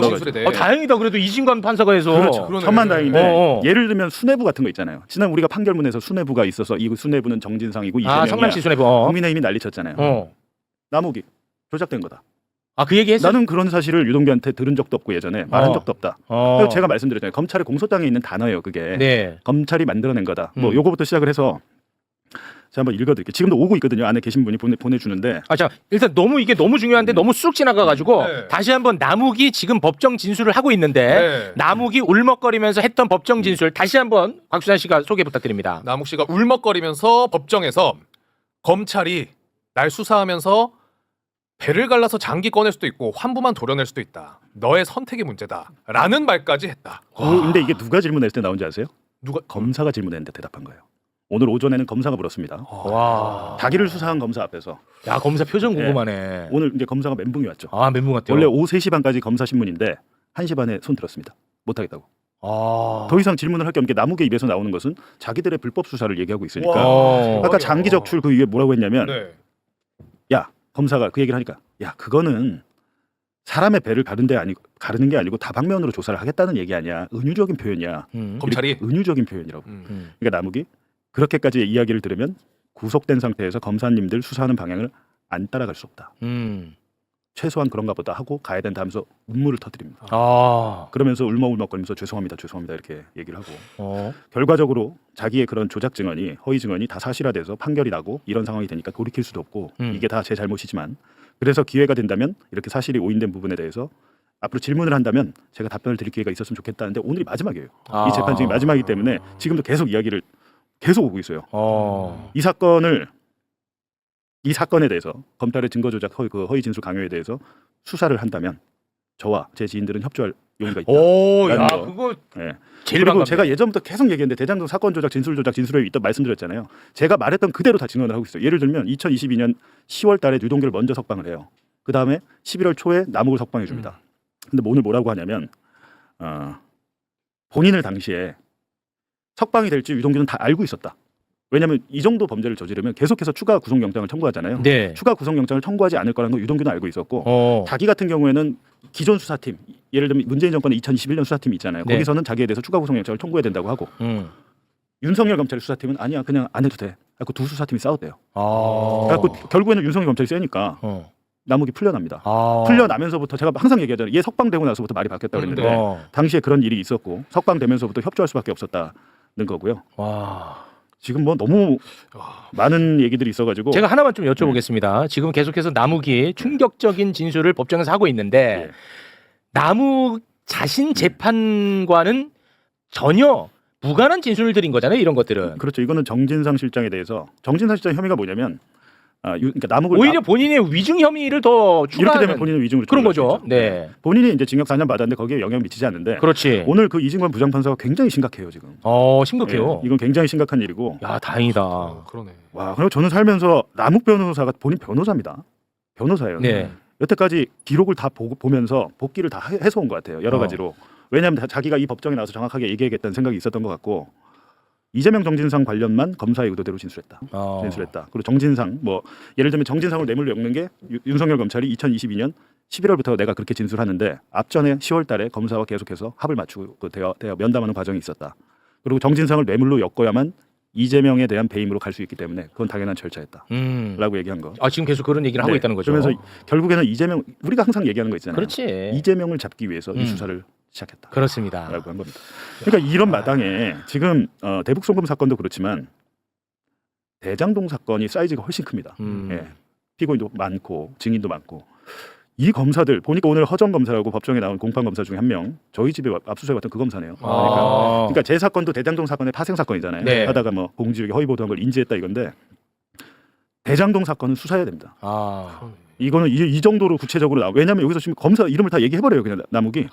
실명을 얘기해버려요? 남재현 검사가 문제가 많고. 자 적어놔. 남재현 검사가 문제가 많고. 김영석 검사가 유동규와 주로 조서를 만들었다. 김영석. 이주영 검사는 조사하다가 김영석 검사가 오면 자리를 비켜주고 유동규에게 들은 내용을 나한테 얘기해줬다. 와 이거 진짜 대박. 이런 사실들이 조서에 담기지는 않았다. 그러면서 예를 들면 초과이익 환수 이런 거 있잖아요. 네네네. 초과이익 환수 할 수 있는데 그 조항을 삭제했다 그랬잖아요. 그렇습니다. 그래서 민간업자한테 돈을 많이 몰아줬다는 거거든요. 초과이익이란 용어는 검찰 수사를 받으면서 처음 들었다. 초과이익. 처음 들었대요. 이게 핵심 단어였거든. 그리고 사업자를 내정했다고 그랬고 1심 판결이 그렇게 났어요. 2014년 6월에 김만배와 정진상 등이 만나가지고 도원 결의를 하면서 의형제를 맺었다. 그러면서 사실상 이때 사업자로 확정됐다, 내정됐다. 그게 이번 1심 판결 내용인데 말도 안 되는 얘기다. 내정됐다는 얘기 들은 적도 없고 실제로 사업자 안 될 뻔한 것 때문에 난리가 났었다. 왜냐하면 이 사람들은 환지 방식이란 거 땅으로 줘 그냥 우리가 팔게 나중에 그래야 이익이 한 3배 4배 되니까. 이게 훨씬 큽니다. 그 이재명 시장이 수용 방식으로 해버렸잖아요. 그럼 땅 주인으로서는 열받거든요. 그렇습니다. 근데 그걸 도와주지도 않고 우리가 사업자 된다는 것도 불확실했고 모든 것은 하여간 윤석열 검찰의 2022년 9월부터 재수사가 시작되면서 모든 게 조작됐고 심지어 자기의 지인들을 참고인으로 불러서 협조하지 않으면 남욱을 엮겠다고. 별건이네 그건 또. 그리고 하여튼 협박을 당했고. 별건 협박. 하여간 이게 충격적인데요. 지금도 계속 이런 게 있고 지금 남욱만 이런 게 아니고 얘기 들어보면 정민용 변호사랑도 왜냐면 이 사람도 보석으로 나와 있었잖아요. 자기들끼리 모여서 얘기를 했나 봐요. 이거 이렇게 끝나면 안 되는 거 아니냐. 모든 진실을 얘기하자 이렇게 말한 모양이에요. 저뿐만 아니고 저의 지인들도 모든 진실을 얘기하고 협조할 계획입니다. 근데 이거 다시 한번 말씀드리지만 이게 남욱이 자기한테 유리하려고 진술을 지금 바꾸는 게 아닙니다. 이 재판은- 본인하고는 아무 관련이 없어요. 이 재판의 피고인은 정진상과 이재명 두 명뿐이에요. 예, 남욱이랑 이 상관이 얘기를 없어요. 꼭 어디 가서 예. 먼저 하고 하셔야 돼. 네. 왜냐면 자기 이득을 위해서 말을 바꿀 수 있는 거니까. 예, 그게 굉장히 중요한 포인트입니다. 남욱은 이제 제 재판에서도 이제 다다음에 증인으로 나오는데 그때 또 여러 가지 얘기를 하겠죠. 근데 이거는 너무 심각한 게 그렇다면 서울중앙지검 반부패 수사 검사들이 야 우리끼리 해서 이재명 한번 잡아넣자 이렇게 할 수 있나요? 오더가 있었겠죠. 지시가 내려왔으니까. 아니, 뭐 그거는 뭐 너무 당연해 보이죠. 그래서 이거는 지금 대북송구 서울고검 감찰 수사도 진짜 힘들다고 제가 말씀드렸잖아요. 네. 중앙지법의 영장 판사들 수원 맞습니다. 지법 출신들 네. 계속 그 기각시킨다고. 네. 어찌 됐든 그래도 가야 됩니다. 이거는 대장동 사건 같은 경우는 제가 볼 때 사이즈가 커서 이건 특검이나 뭐 상설 특검으로 가야지. 뭐 관봉권 띠지 이런 거 뭐 중요하겠지만 근본적으로 검찰 개혁은요. 우리 국민들이 체감해야 돼요. 야 진짜 없애야 되는구나.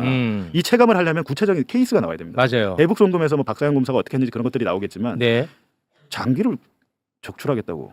네 장기를 꺼내겠다라고 협박을 하면. 근데 검찰이 이거를 은유적 표현이지라고 하는 거 자체도 문제 아니에요? 이걸 은유적으로 이런 표현을 하는 것도? 그 말을 했다는 것은 뭐 어떻게 보면 인정한 걸로 보입니다. 그러네요. 그러니까 네. 은유적 말도 안 되는 누가 그런 은유를 합니까? 이 협박이죠. 그렇죠.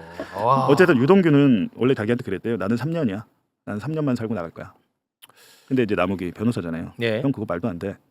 뇌물은 7년 이상 나와.